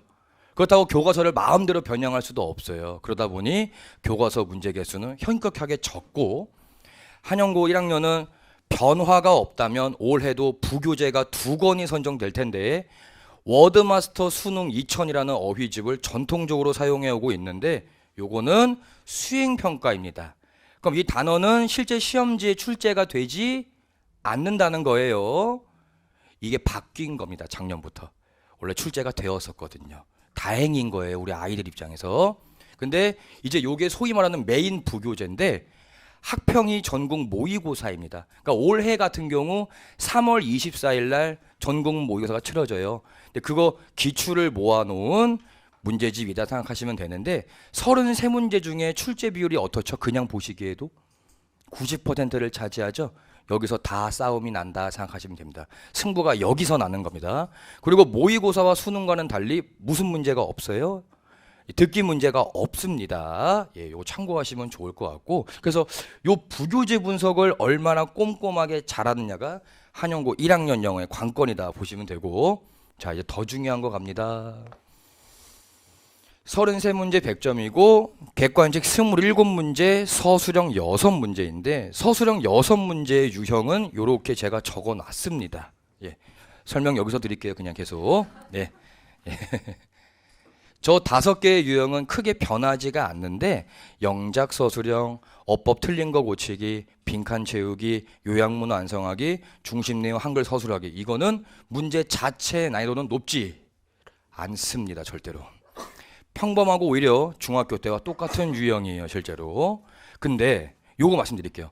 서술형 6문제에다가 객관식 27문제 총 몇 문제죠? 33문제죠. 적은 문제 수가 아닙니다. 강동구적 일반고 중에서. 근데 몇 분 주죠? 시험은 50분 줍니다. 혹시 앞에 장은영 선생님이 국어 얘기할 때 시간이 없다고 말씀해 주셨나요? 영어는 더 없습니다. 예, 서술형 때문에. 여기다 곱하기 2 해보실까요, 어머님들? 한 문제를 2분 안에 풀면 2분 동안 풀면 66분 나오죠. 마킹도 못하고 냅니다. 예. 그러니까 실제로 33문제 시험지를 받으면요. 제가 한영고 학생이 되어볼게요. 제가 수업 때 맨날 강조하는데 한영고 학생들은 영어 시험 날 시험지 받기 전에 막 부릉부릉 해야 돼요. 들어와. 아 진짜 이래야 합니다. 들어와. 딱 받자마자 그 원래 바로 마킹하면 안 되거든요. 그럼 뭐 손 떼고 눈 감고 계세요 하잖아요. 이미 부릉부릉 하고 있어야 돼요. 부릉부릉. 1번 보자마자 1곱 빡, 2번 빡, 3번 빡, 4번 빡, 5번 빡 쭉쭉쭉쭉 서술형 호로록 딱 3분 남습니다. 이제 왜 한영고 영어가 어렵다고 하시는지 아시겠어요? 문제 자체의 난이도는 어렵지 않습니다. 시험장에 가 있는 아이가 어려운 거죠. 그렇죠? 예. 제가 수업 때 맨날 강조합니다. 우리는 한영고야. 있지만 맨날 부릉부릉 해야 돼요. 부릉부릉 매일매일. 자, 그러면 요거를 한번 보실게요. 이제 여기서 많은 충격들을 먹으시는데 시험 범위입니다. 부교재는 유형별로 묶어놓은 학평 기출모음집인데 평균 시험 범위입니다. 2023년 기준 평균 지문 개수가 몇 개라고 적혀 있죠? 60개에서 65개죠. 모의고사 통으로 2회분을 넘어갑니다. 가장 많았던 경우는 78개 지문이었습니다. 이게 얼마나 많은지를 비교해 드릴게요. 강동구 지역에 있는 자사고 포함, 일반고 포함 시험 범위가 가장 많은 고등학교가 우리 자랑스러운 한영고입니다. 근데 시험은 4월 말에 치러지죠. 그럼 3월 첫째 주부터 준비해도 8주밖에 안 나와요. 근데 학교에서는 어떤 지문은 요것만 낼 거야, 요 지문은 어법만 낼 거라고 유형을 지정해 주나요? 지정해 주지 않죠. 뭘 낼지 모르죠. 그래서 한영고 아이들은 가장 시험 범위가 적었던 60개 지문이지만 실제 공부량은 130개 지문 공부하는 거와 똑같습니다. 그러면 학교 수업이든 학원 수업이든 한순간만 마음을 놓거나 조금 일주일 정도는 학교 적응할래 그러는 순간 지문 30개를 하루 안에 끝내야 됩니다. 그래서 우리 한영고 아이들은 다른 과목은 제가 모르겠습니다만 영어 시험 범위가 너무 많죠. 한영고 내에서도 범위가 가장 많기 때문에 조금은 영어 공부에 있어서는 너무 서두르지는 않아도 약간의 조급함은 가지고 들어가야 할 겁니다. 작년에 계신 선생님들께서 다행히 올해는 대학원을 안 가시나 봐요. 그대로 계신다니까 요 개수는 유지가 될 것 같습니다.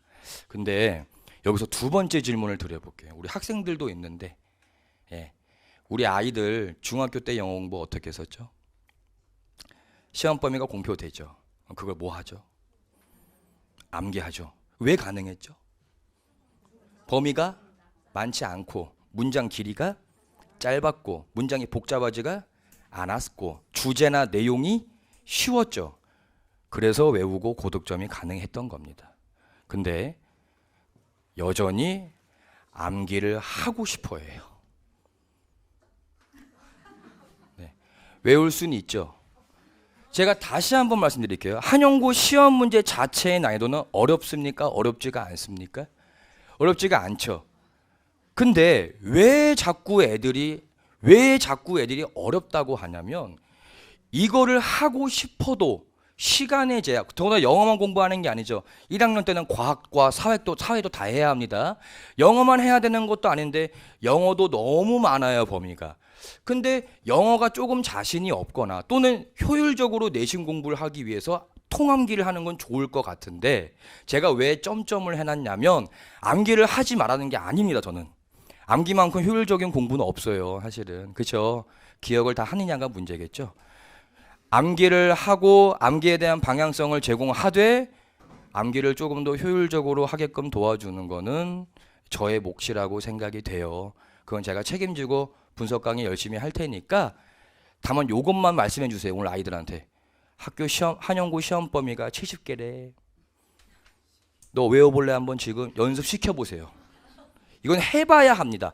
한영고를 가기 전에 70개 정도? 아이 뭐 70개? 교과서 70개가 아니에요 지금. 한번 시켜봐 주세요. 네이버에다가 2023년 3월 모의고사 치면은 시험지가 올라오거든요. 그거 이틀 주고 다 외워보라고 하세요. 그렇게 3회분을 외우면 되는데 쉽지가 않죠.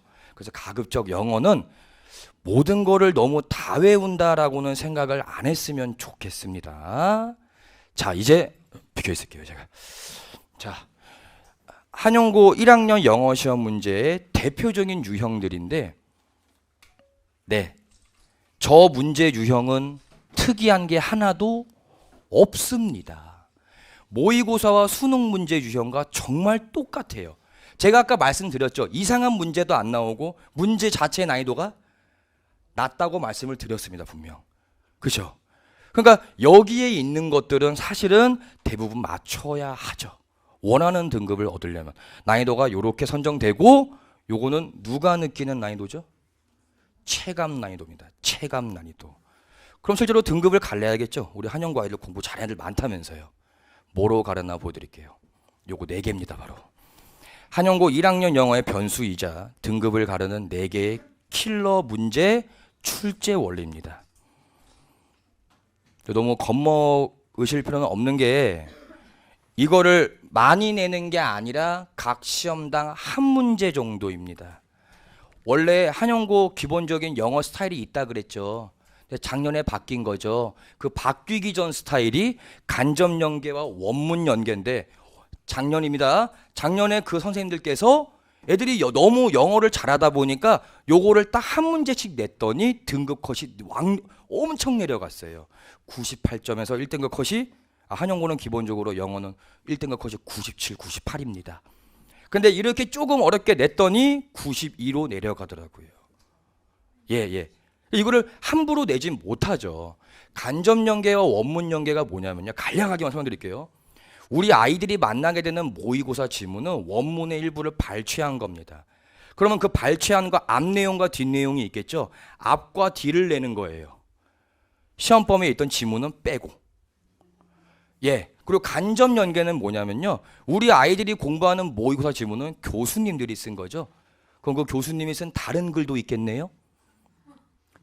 교수님은 다르지만 주제가 같은 다른 글이 있겠네요. 거기다가 빈칸을 뚫어버리는 겁니다. 그리고 시험 범위에 있는 지문을 준 다음에 이걸 읽으래요. 그리고 밑에 처음 보는 지문에 빈칸을 채우라고 나옵니다. 서술형입니다. 서술형. 네.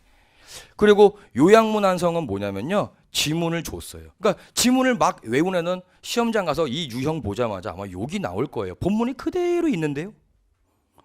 다음 글을 뭐 하라고 나와요? 그 요약문 누가 만든 거예요? 선생님이 자체 제작을 하신 겁니다.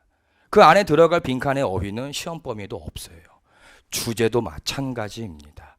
요 4가지 유형이, 그리고 요 4가지 출제 원리가 대표적인 건데, 이거 4개를 다 낸다고요? 내봤자 한 문제 낸다고요?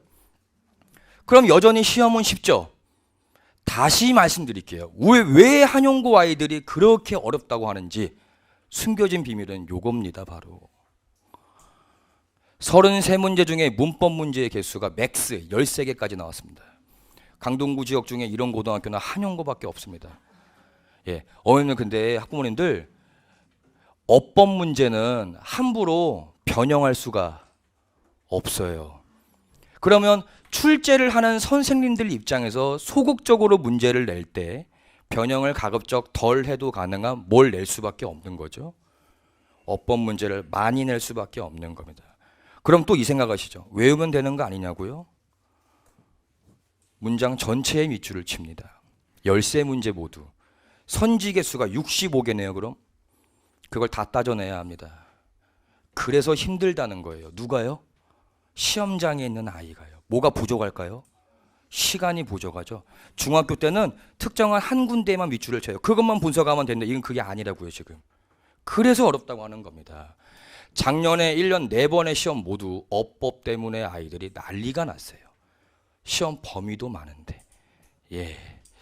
그래서 한영고 영어는 강사인 저도 아이들도 조금 바빠야 돼요. 제가 이제 컨텐츠를 보여드릴게요. 그럼 어법만 나오나? 예. 어법만 나오나요, 시험에? 그건 아니죠. 뭐가 나올지 모르죠. 어법의 비중이 많은 것뿐입니다. 그래서 요게 이제 아이들이 혹시 제 거 수강을 하게 되면 받게 될 분석본입니다. 맨 위에 주제 선정되어 있는 거 보이세요? 그 맨 위에 주제 중에 밑줄 가 있는 거 보이세요? 이게 주제어라고 하는 건데 얘가 빈칸의 정답이 될 거예요. 본문에 있는 단어예요, 없는 단어예요? 없는 단어입니다. 그리고 색깔 보이세요? 색깔 포인트. 요게 출제가 유력한 후보가 되는 것들이에요. 노란색은 빈칸 포인트, 빨간색은 업보 포인트. 근데 여길 잠깐 보실게요. 내용을 완전히 이해하면은 아까처럼 다른 교수가 쓴 글을 낸다고 그랬죠. 그럼 본문에 있는 어휘가 나와요? 없는 어휘가 나와요? 없는 어휘가 나오죠. 그래서 이 없는 어휘를 정리해서 줬더니 감사하대요. 예쁘게도 줬어요. 감사하대요. 행복하대요. 이런 거 해주셔서 거기까지였습니다. 안 외워요. 안 외워요. 그래서 분석본은 항상 옆에 판서할 공간을 줍니다. 여기다가 필기를 해서 외우는 거. 자기만의 노트를 만드는 거죠. 네. 그리고 생각해 보세요. 시험 범위가 너무 많죠. 암기로 하고 싶은 친구도 있고. 그럼 모든 내용을 한 번쯤은 총정리할 필요가 있지 않을까요? 특히 한영고는 범위가 많은데. 그래서 이거 잠깐만 내릴게요, 제가. 이제 이게 제 시그니처 컨텐츠인데 윤대영어 매거진입니다. 보이세요? 요거 여기 앞에 비치에 놓았으니까 가실 때 수령하시면 됩니다. 이렇게. 이제 설명해 드릴게요. 요거를 이렇게 핍니다. 감사합니다. 지문 총정리된 거 보이세요? 이거를 내립니다.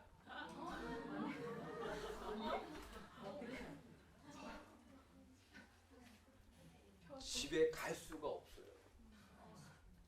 제가 강의하는 건물 1층에 연구실을 차렸는데 이런 거 만들려고 차린 거예요. 너무 적지 않아요? 지문 개수가?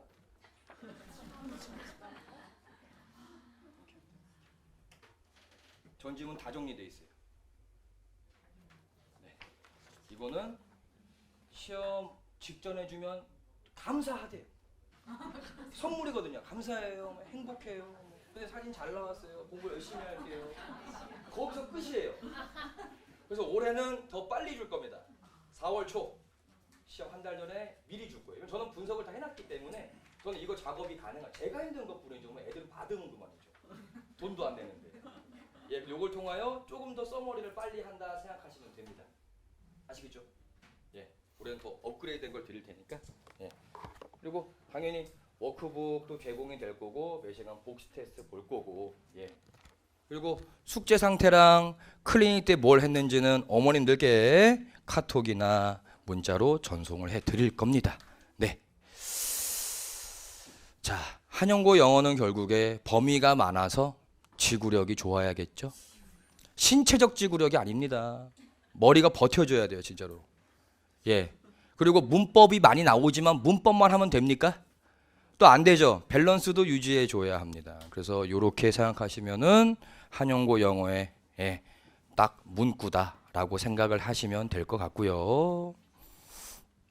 시간표인데요. 네. 참고로 우리 한영고는 어떤 요일날 일찍 끝나는지 아세요 혹시? 한영고는 수요일날만 3시에 끝납니다. 그러니까 4시에 끝나는 게 아니에요. 그러니까 수요일날은 사실은 여유가 좀 있을 건데 어쨌거나 화토반, 수금반은 주 2회반이고 토요반은 주일에 몇 시간이죠? 그럼 얘네는 6시간, 여기는 6시간, 여긴 3시간이죠. 여기는 주로 어떤 아이들이 등록을 할까요? 영어를 잘하는 아이들. 예, 좋습니다. 근데 잘은 뺄게요. 아직 내신 등급 안 나왔기 때문에. 이런 아이들이죠. 한국인임에도 불구하고 국어를 너무 못해요. 국어 범위 많다 그랬죠. 국어가 너무 힘들어서 국어를 먼저 할게요. 또는 수학, 과학이 너무 안 돼 있어요. 그런 아이들, 그러니까 시간의 효율성을 따지는, 물론 잘하는 친구도 오기도 하는데 시간적 효율성을 따지는 친구들이 오는 거니까 꼭 잘하는 애들만 오는 건 아니고 그렇다고 여기 못하는 애들이 오는 게 아닙니다. 범위 자체가 많아요. 이해되시죠, 어머님들, 아버님들? 네. 그 제 이름이 윤대영인데 윤대영 영어라서 줄여서 윤대영어라고 하고 있어요. 네이버에 강사명 이거인 건 저밖에 없어. 요거 치면 제 블로그 나오니까 제가 그동안 한영고 영어 분석해 놓았던 걸, 한영고 영어의 변화들, 특이점들 올려놓았으니까 시간 되실 때 한번 들어가서 보시면 되고, 에필로그가 나세요 혹시? 여기 본관이고, 여기 이삭토스 건물 아시죠? 여기 4층이 제가 수업하는 공간이고, 거기 토스트 거기 정문을 들어가면은 후문이 나와요. 거기 1층이 제 연구실이에요. 거기서 클리닉도 하고 이거 막 만들고 있고, 그래서 그렇게 있다 생각해 주시면 되고요. 마지막으로 요 말씀만 드리고 나가겠습니다. 한영고 아이들 혹시 예비고에 이제 2학년 됐으니까 2학년 자녀를 둔 친구분이나 지인분 계시면, 그 한영고 2학년 애가 1학년 때 영어 공부할 때 뭐가 제일 어려웠어라고 물어보시면 하나같이 똑같은 얘기합니다. 지쳐요. 힘들어요. 범위가 너무 많아요. 어떤 문제가 제일 힘들었니? 어법 문제예요. 그러니까 한영고 아이들은 지금 아직 입학을 아직 안 했고 시험 범위가 공표는 안 됐지만, 우리 아이들 오늘부터 영어만큼은 벌써부터 격려를 많이 해주셔야 합니다. 할 수 있다고. 잘해야 돼. 넌 잘할 거야. 이렇게 하지 마시고 버텨보자 우리. 버텨보자. 버텨야 합니다. 아시겠죠? 그런 결로 많이 응원해 주시고, 그리고 범위가 많은 거에 대해서도 아이에게 꼭 인지를 시켜 주시되, 모의고사 진짜 3회분 보여주세요. 아이한테 얼마나 많은 양인지. 아시겠죠? 전 그래서 암기만 강요하는 게 아니라 이왕 하는 거 아이들이 암기할 때 조금 더 이해를 할 수 있도록 강좌 진행하도록 하겠습니다. 저는 그럼 개강날 뵙도록 하겠습니다. 감사합니다.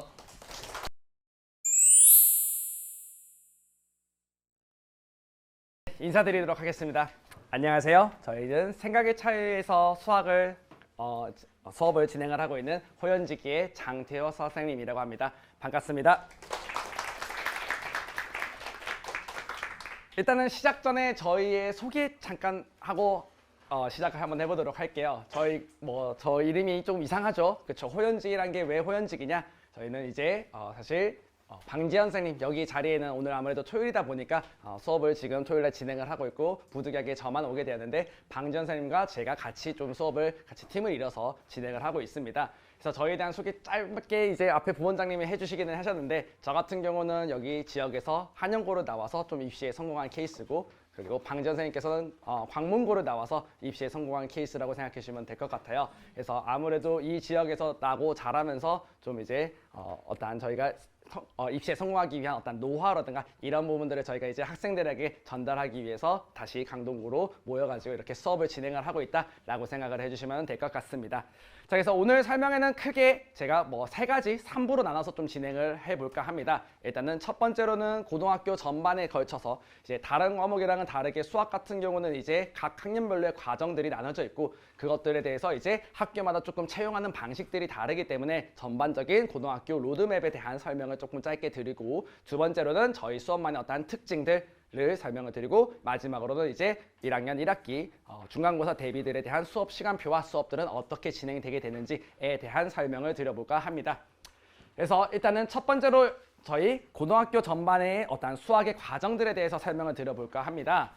그래서 지금 여기 나와 있는 로드맵에 지금 보시면은 수학 상하, 수원 수투 이에 해당하는 내용들은 대다수의 학교들은 크게 바뀌지 않는 부분들. 그래서 저희 고등학교 1학년 1학기에는 수학상, 2학기에는 수학하, 그다음에 이제 2학년 1학기 때는 수학원, 수학2는 거의 대다수들이 변하지 않지만 간혹 좀 이상하게 진행되는 학교가 있긴 하지만, 한영고 같은 경우는 이 로드맵을 변하지 않고 진행이 되게 되는데, 다만 여기서 조금 이제 차이점 또는 한영에서 어떤 지금 최근의 변화에 여러분들이 조금 초점을 가져주셔야 되는 부분들에 대해서 말씀을 드려볼까 합니다. 그래서 이제 수능 선택 과목인 확통, 미적, 기하 같은 경우들이 이제 2학년 또는 3학년 때 이제 어떻게 선택을 진행을 하게 되는지는 학교마다 다르거든요. 그래서 한영고 이제 2학년, 3학년 때 확통, 기하, 미적분에 해당하는 수업에 대해서 설명을 드리자면은, 저희가 이제 한영 같은 경우는 2학년 때 이제 2학년 1학기, 2학년 2학기 이렇게 기하라는 과정이 이제 선택으로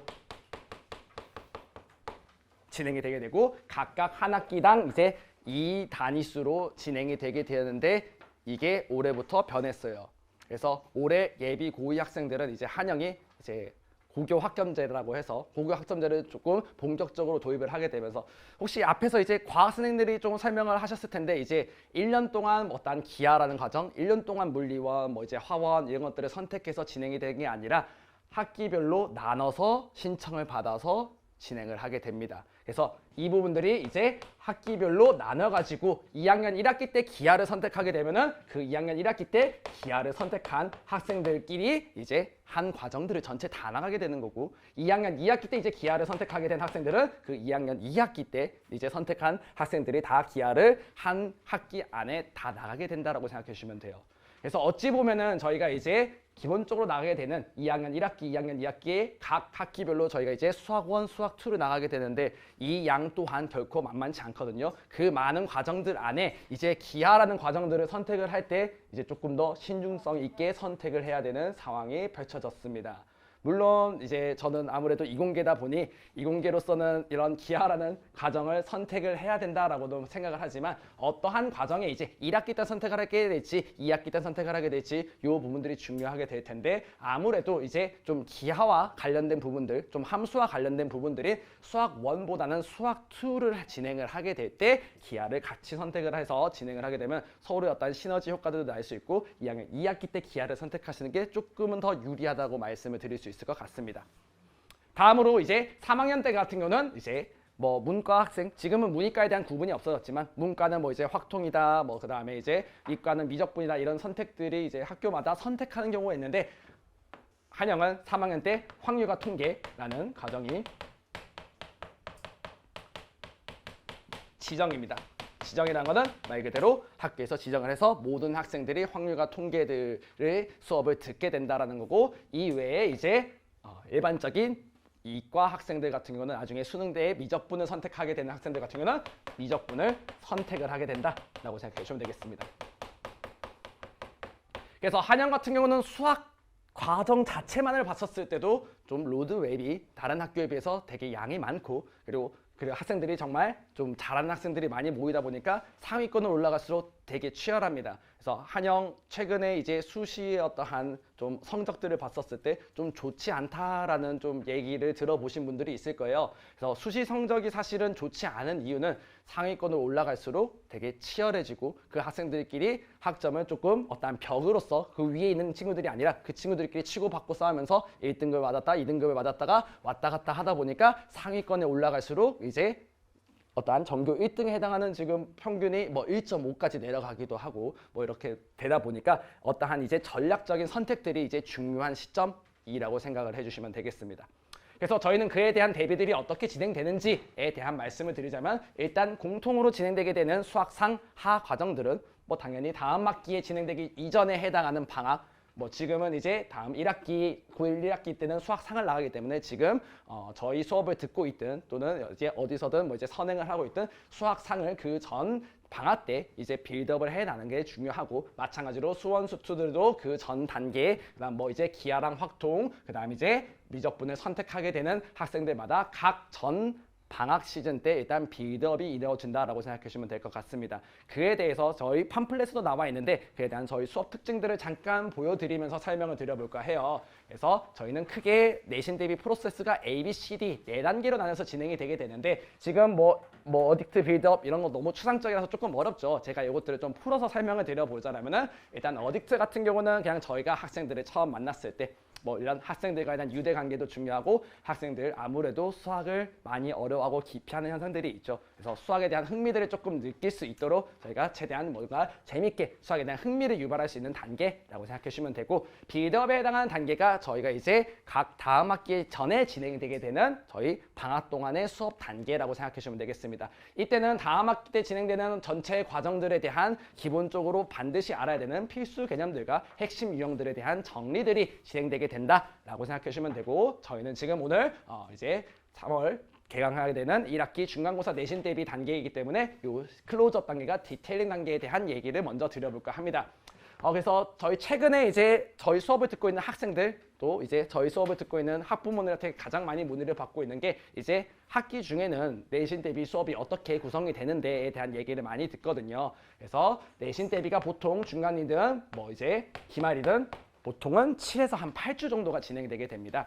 그랬을 때 우리가 7에서 8주 정도에 해당하는 기간들 중에서 저희가 한 4에서 5주 정도에 해당하는 단계가 저희 C단계 클로즈업 단계라고 생각해 주시면 돼요. 그래서 저희랑 같이 수업을 했든 또는 다른 데서 선행을 했든 저희가 방학 동안 좀 진행됐던 부분들을 다시 한번 조금 더 들여다보며 이제 학교 시험에 실질적으로 출제가 되는 어떠한 심화 개념들 거기랑 더불어서 이제 방학 때 진행되지 않았던 좀 어려운 유형들에 대한 풀이법들이 진행되게 되는 단계들이 클로즈업 단계라고 생각해 주시면 되고 그 클로즈업 단계는 그냥 단순 문제풀이가 아니라 똑같이 단원들마다 진도를 나가게 되되 이제 좀 기본적인 개념들은 빠르고 간결하게 치고 넘어가고 좀 더 실전 개념들이 이뤄지는 단계가 한 4주에서 5주 정도 진행되게 된다라고 생각해 주시면 되겠습니다.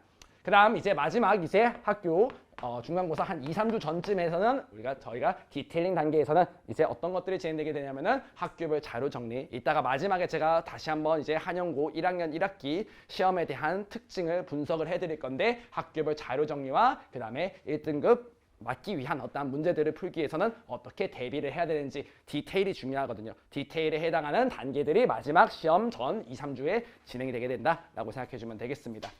그래서 저희 수업에 대한 특징들 뭐 사실 다 저희 팜플렛에 나와 있는 내용들에 대해서 짤막하게 주요한 부분들만 조금 설명을 드려보자면은 저희가 과제들 같은 경우는 어떻게 관리가 이루어지냐면은 항상 학생들이 숙제를 해오든 뭐 또는 시험을 보든 어떠한 문제를 풀면 그에 해당하는 정답과 오답이 발생을 하죠. 그렇죠? 그래서 이제 오답들에 대해서 학생들께 보통 물어보면은 오답 정리들을 하는 것들을 기피하는 경향이 많이 있고 오답 노트 만들었을 때 실제로 그것들이 유지되지 않은 학생들이 정말 많습니다. 그러한 오답들에 대한 관리들을 저희는 따로 과제로 제공이 되게 된다라고 생각하시면 되고 그런 것들이 다 저희는 정답과 오답들이 데이터베이스화 되어서 데이터 기반으로 이제 학생들이 지속적으로 계속 맞추는 문제들은 다시 풀 필요가 없잖아요. 그래서 불필요한 시간들은 줄이고 핵심적으로 이제 취약한 유형들을 끊임없이 시험 전까지 그것들을 추적하는 시스템이 존재한다라고 생각해 주시면 되겠습니다.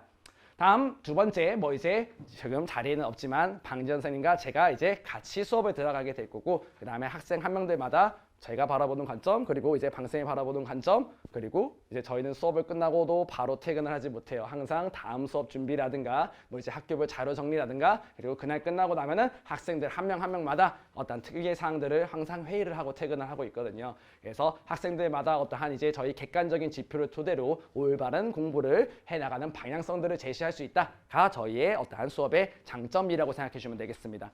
다음 세 번째 같은 경우는 저희가 나중에 이제 시간표를 설명드릴 때 다시 한번 설명을 드릴 건데 저희 학기 중에는 1대1 서술형 대면 첨삭이 진행이 되게 됩니다. 중학교 때는 사실 서술형들이 그냥 어느 정도 써나가면은 학교에서 점수를 잘 줬던 반면 고등학교는 절대 그렇지 않아요. 감점 요소들도 정말 많고 그 다음에 서술형들을 어떻게 적느냐에 따라서 시간을 쏟고 그 시간들을 오히려 쏟다 보면 결국 다른 문제를 틀리게 되기 때문에 빠르고 간결하고 그리고 정확하게 서술을 하는 과정들이 중요하거든요. 그래서 그 부분들은 조금 이따가 제가 수업 시간표 설명을 할 때 다시 한번 설명을 드리도록 하고 네 번째 같은 경우는 이제 학교별 맞춤 대비 또한 저희 한영고 1학기 중간 어떤 분석을 하면서 제가 말씀을 드리도록 하겠습니다. 자, 그 다음 이제 마지막으로는 지금 저희 이런 설명의 영상도 지금 뒤에서 촬영 중에 있는데 저희는 모든 수업들이 되게 고화질로 촬영이 되어서 그 다음 학생들이 보기 편하게 이제 편집까지 해가지고 보통 그날 수업 끝나면은 다음날 넘어가기 전까지 학생들에게 항상 메일로 복습 영상 메일이 링크로 나가고 있습니다. 그래서 뭐 수업만 진행을 하게 되면 형광을 들었다가 조금 이해 안 되는 부분이 있어 라고 했었을 때 다른 인강을 병행하는 학생들이 꽤나 뭐 간혹 있는데 사실 그러면 수업의 연속성들이 떨어지거든요. 어떠한 같은 내용을 다루면서도 선생님마다의 어떤 표현법이 다를 수도 있기 때문에 수업의 연속성과 관련된 부분들에 대해서 저희가 그 수업 진행되고 나면 바로 다음날 학생들이 볼 수 있게 어떤 특정 내용이 조금 이해가 안 됐어 다시 보고 물론 그 이외에 저희가 질의응답 시스템도 있지만 온라인으로서도 다시 한번 복습을 할 수 있는 환경들이 제공된다라고 생각해 주시면 되겠습니다. 자, 그래서 이제 저희 1학기 중간고사 내신 대비 시간 수업에 대한 시간표를 안내해 드리도록 하죠. 저희는 이제 통합반으로 이제 학교별 구분 없이 진행이 되게 됩니다. 이에 대한 저희의 어떤 설명부터 좀 드려야 될 것 같은데요. 한영고만 따로 진행되는 게 아니라 저희는 정규반, 심화반으로 수준별로 나눠서 진행이 되게 됩니다. 그래서 다른 뭐 국어나 영어 같은 경우는 이제 학교마다 그렇죠.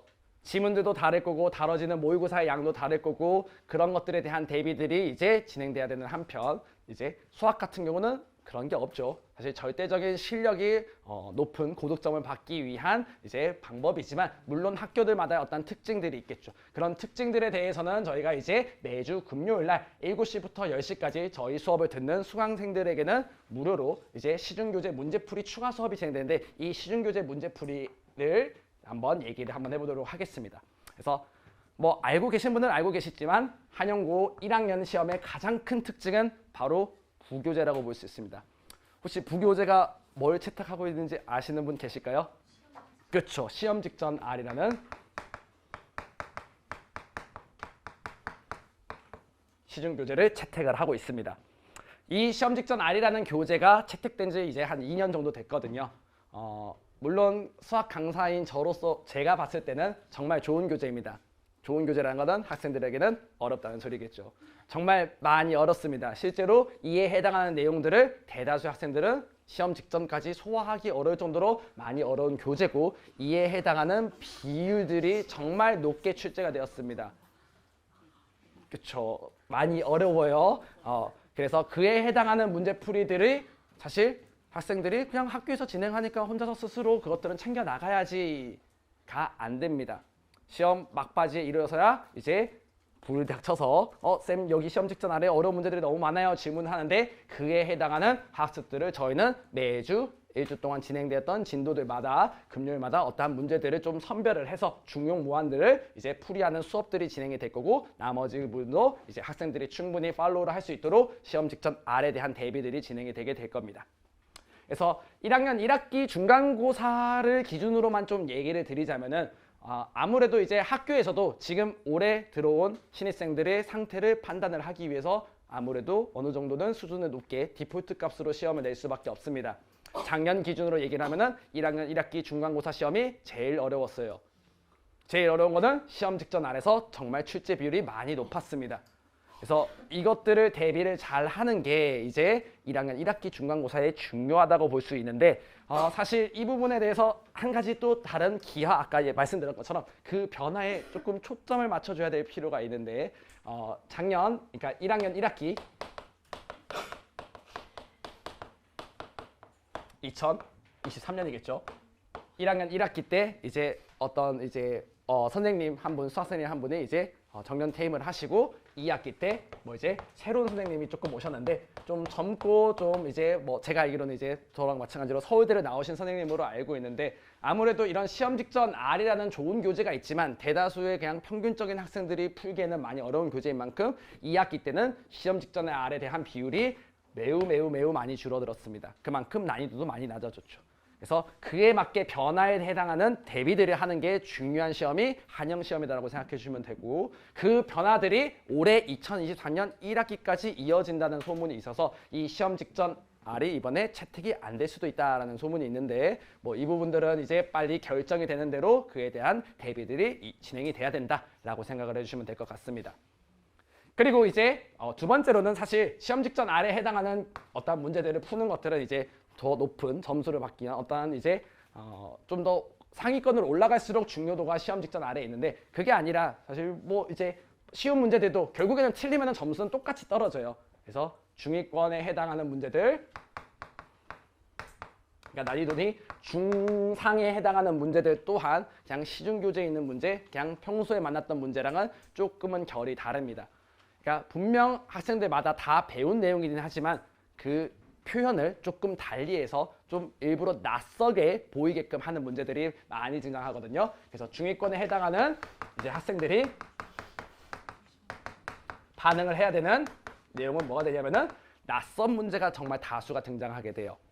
그래서 낯선 문제라고 해도 결국에는 해석을 하고 나면은 내가 배운 똑같은 문제인데 그런 문제들을 해석을 하기 위해서는 당연하게 그냥 단순한 문제에 대한 풀이법이 중요한 게 아니라 그 문제를 풀기 위한 정확한 개념의 이해와 그 이해를 동반한 이제 문제에 적용하는 사고 과정들이 중요하게 됩니다. 그런 것들을 철저하게 연습을 해야 중위권 그 위에 이제 시험 직전 R에 대비하는 상위권으로 올라갈 수 있는 지름길이다라고 생각해 주시면 되겠습니다. 마지막으로 세 번째 같은 경우는 이제 이 시험 직전 R 이외에도 여기 중위권에 대한 낯선 문제 외에도 이제 1학년 1학기든 2학기 때까지도 한 문제씩 꼭 등장하는 게 한 문제 정도입니다. 한 문제가 뭐 합평 기출 문제, 그러니까 저희 모의고사 문제죠. 모의고사에서 한 문제씩은 꼭 변형을 해서 변별력 정말 최상위권 싸움에 해당하는 문제들로 출제를 하고 있습니다. 그래서 이런 한 문제들까지도 대비를 하는 것들이 저희는 이제 심화반 같은 경우는 이제 마지막 디테일링 단계에서 이뤄진다라고 생각을 해주시면 되고, 정규반 같은 경우는 이런 중위권에 해당하는 뭐 이제 어떤 낯선 문제들에 대해서 대비들이 잘 진행할 수 있도록 철저한 관리가 중요하더라라고 생각을 해주시면 될 것 같아요. 그래서 다시 한번 마지막으로 정리를 드리면은 1학년 1학기, 특히 1학년 1학기 중간고사 작년 기준으로 말씀을 드리면은 인근 학교, 뭐 사실은 배제가 시험 많이 어렵다라고 말들 많이 하잖아요. 제가 볼 때는 작년 1학년 1학기 기준으로는 한영고 시험이 배제보다 어려웠습니다. 물론 이제 작년 2학기에 새로 오신 선생님이 조금 변화를 좀 보이려고 시험 난이도를 조금 낮추고 있고, 좀 평균들을 좀 올리고 전반적으로 좀 고른 분포에서 올바른 평가의 기준이 만들어질 수 있도록 난이도가 낮아지고 있는 상황인데, 아무래도 첫 1학기 중간고사 같은 경우는 학생들을 판단하기 위해서라도 어느 정도는 디폴트 값으로 어려운 문제가 나올 경향성이 보인다라고 생각을 해주시면 될 것 같습니다. 걱정이 많으시죠? 그래서 제가 이제 이 부분에 대해서 조금 말씀을 드리고 싶은, 작년에 이제 이 친구들을 조금 예시로 듣는 게 맞을지 모르겠지만 A라는 친구가 있었고 그 다음에 B라는 친구가 있었어요. 그러니까 이 A라는 친구는 분명한 건 처음 들어왔을 때 B라는 친구보다 객관적으로 어떤 수학적인 자질적인 부분과 기질적인 부분들이 높았던 친구가 있습니다. 근데 이 친구가 시험 직전 R 너무 어려워, 풀기 싫어, 고난도 문항들에 대한 풀이를 기피를 해서 실제로 기대치보다 시험 점수가 많이 안 나왔어요. 반대로 B라는 친구들은 중학교 때 어느 정도 선행이라든가 기본기가 탄탄하지 않았지만 이 친구들은 저희와 정말 호흡들이 잘 맞아서 저희가 시키는 대로 그리고 관리들이 정말 잘 이루어졌고 수학에 대한 흥미들을 많이 느껴서 이 친구들은 이제 저희가 시킨 대로 진행을 했더니 오히려 저희가 기대를 더 시험을 잘 볼 거라고 기대를 했던 A라는 친구보다 오히려 시험을 잘 보기도 했습니다. 근데 이 친구가 이제 1학기 때 2등급을 맞았는데 그 2등급 이상으로 가기 위한 이 어려운 문제들 이전에 저희의 어떤 관리들만 철저하게 진행이 되게 된다고 했었을 때 중위권, 낯선 문제 이런 것들에 대한 대비가 우선적으로 진행되는 게 첫 번째라고 생각해 주시면 되고, 정말 나는 최상위권을 목표로 한다. 그럼 저희 심화반 수업에서는 그런 1등급 변별력 문항들에 대한 대비들도 진행이 되게 된다라고 생각을 해주시면 되겠습니다. 마지막으로 이제 저희 정규 수업 말고 이제 정규 수업에 따라 붙는 나머지 부수적인 수업들에 대한 얘기를 드리며 마치도록 하겠습니다. 그래서 아까 앞에서 말씀드렸지만 저희 일단 1대1 서술형 대면 첨삭, 학기 중에는 1대1 대면 서술형 첨삭이 진행이 되게 됩니다. 학생들이 중학교 때 써온 과정들과 실제로 고등학교 써야 되는 과정들은 상당히 차이가 있고요. 한영고 서술형 같은 경우는 한 5문제 정도가 나오기 때문에 실제로 시간들도 매우 빡빡한 시험입니다. 그래서 그 문제들을 어떻게 이제 빠르고 간결하게 서술하는 게 중요하거든요. 그래서 항상 예비 9일 올 때마다 저희가 서술형 과제, 이거 학교 시제 서술형 문제야, 한번 풀어봐 라고 하면은 수학 문제인데 숫자보다는 한글이 많아요. 그래서 어떻게 서술할지 몰라서 그냥 이렇게 되니까 이렇게 된다, 한국말로 정말 많이 적는데 그런 것들이 아니라 정말 필요한, 불필요한 말들을 다 빼고 할 수 있도록 진행이 되게 된다라고 생각해 주시면 되겠습니다.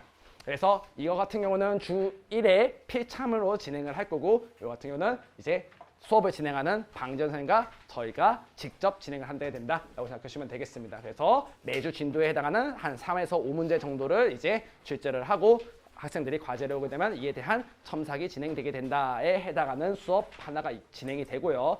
이외에 제가 이제 말씀드린 것처럼 관리가 중요하더라. 특히 1학년 1학기는 그 관리들이 더 중요한 만큼 저희 이제 수업 때 오답 관리들이 진행되는 것들 뿐만이 아니라 수업에서 사실은 조금 어려워요, 또는 이제 수학을 하기 기피하는 친구들 같은 경우는 이제 숙제를 잘 안 하는 학생들이 있는데, 그런 친구들 같은 경우는 저희가 지정이나 희망자에 따라서 더 추가적으로 2회 이상, 3회 이상 일주일에 더 불러내서 저희가 과제에 대해서는 끝까지 추적을 한다라고 생각해 주시면 되겠습니다.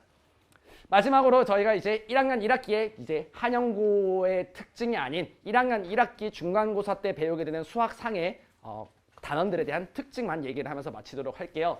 그래서 뭐 수학 사실 공부 잘하는 머리 좋은 애들만 잘하는 거지가 아니라 1학년 1학기는 사실 그런 탤런트, 자질적인 부분보다는 기질적인 부분, 난 수학을 임하는 태도, 그리고 조금 어찌 보면은 기계화해야 되는, 연습해야 되는 부분들이 많이 있는 단원들이 수학상입니다. 그래서 저희 철저한 관리를 토대로 어떠한 이제 한영고 시험에 맞는 대비들을 이뤄서 1학기 중간고사부터 첫 단추를 잘 끼워서 자신감과 흥미를 가져서 고등학교 전반에 걸친 우리가 내신 대비 잘 진행될 수 있도록 저희 첫걸음을 저희 호연직이 내신 대비와 함께 진행을 할 수 있으면 좋을 것 같습니다. 이상으로 설명을 마치도록 하겠습니다. 감사합니다.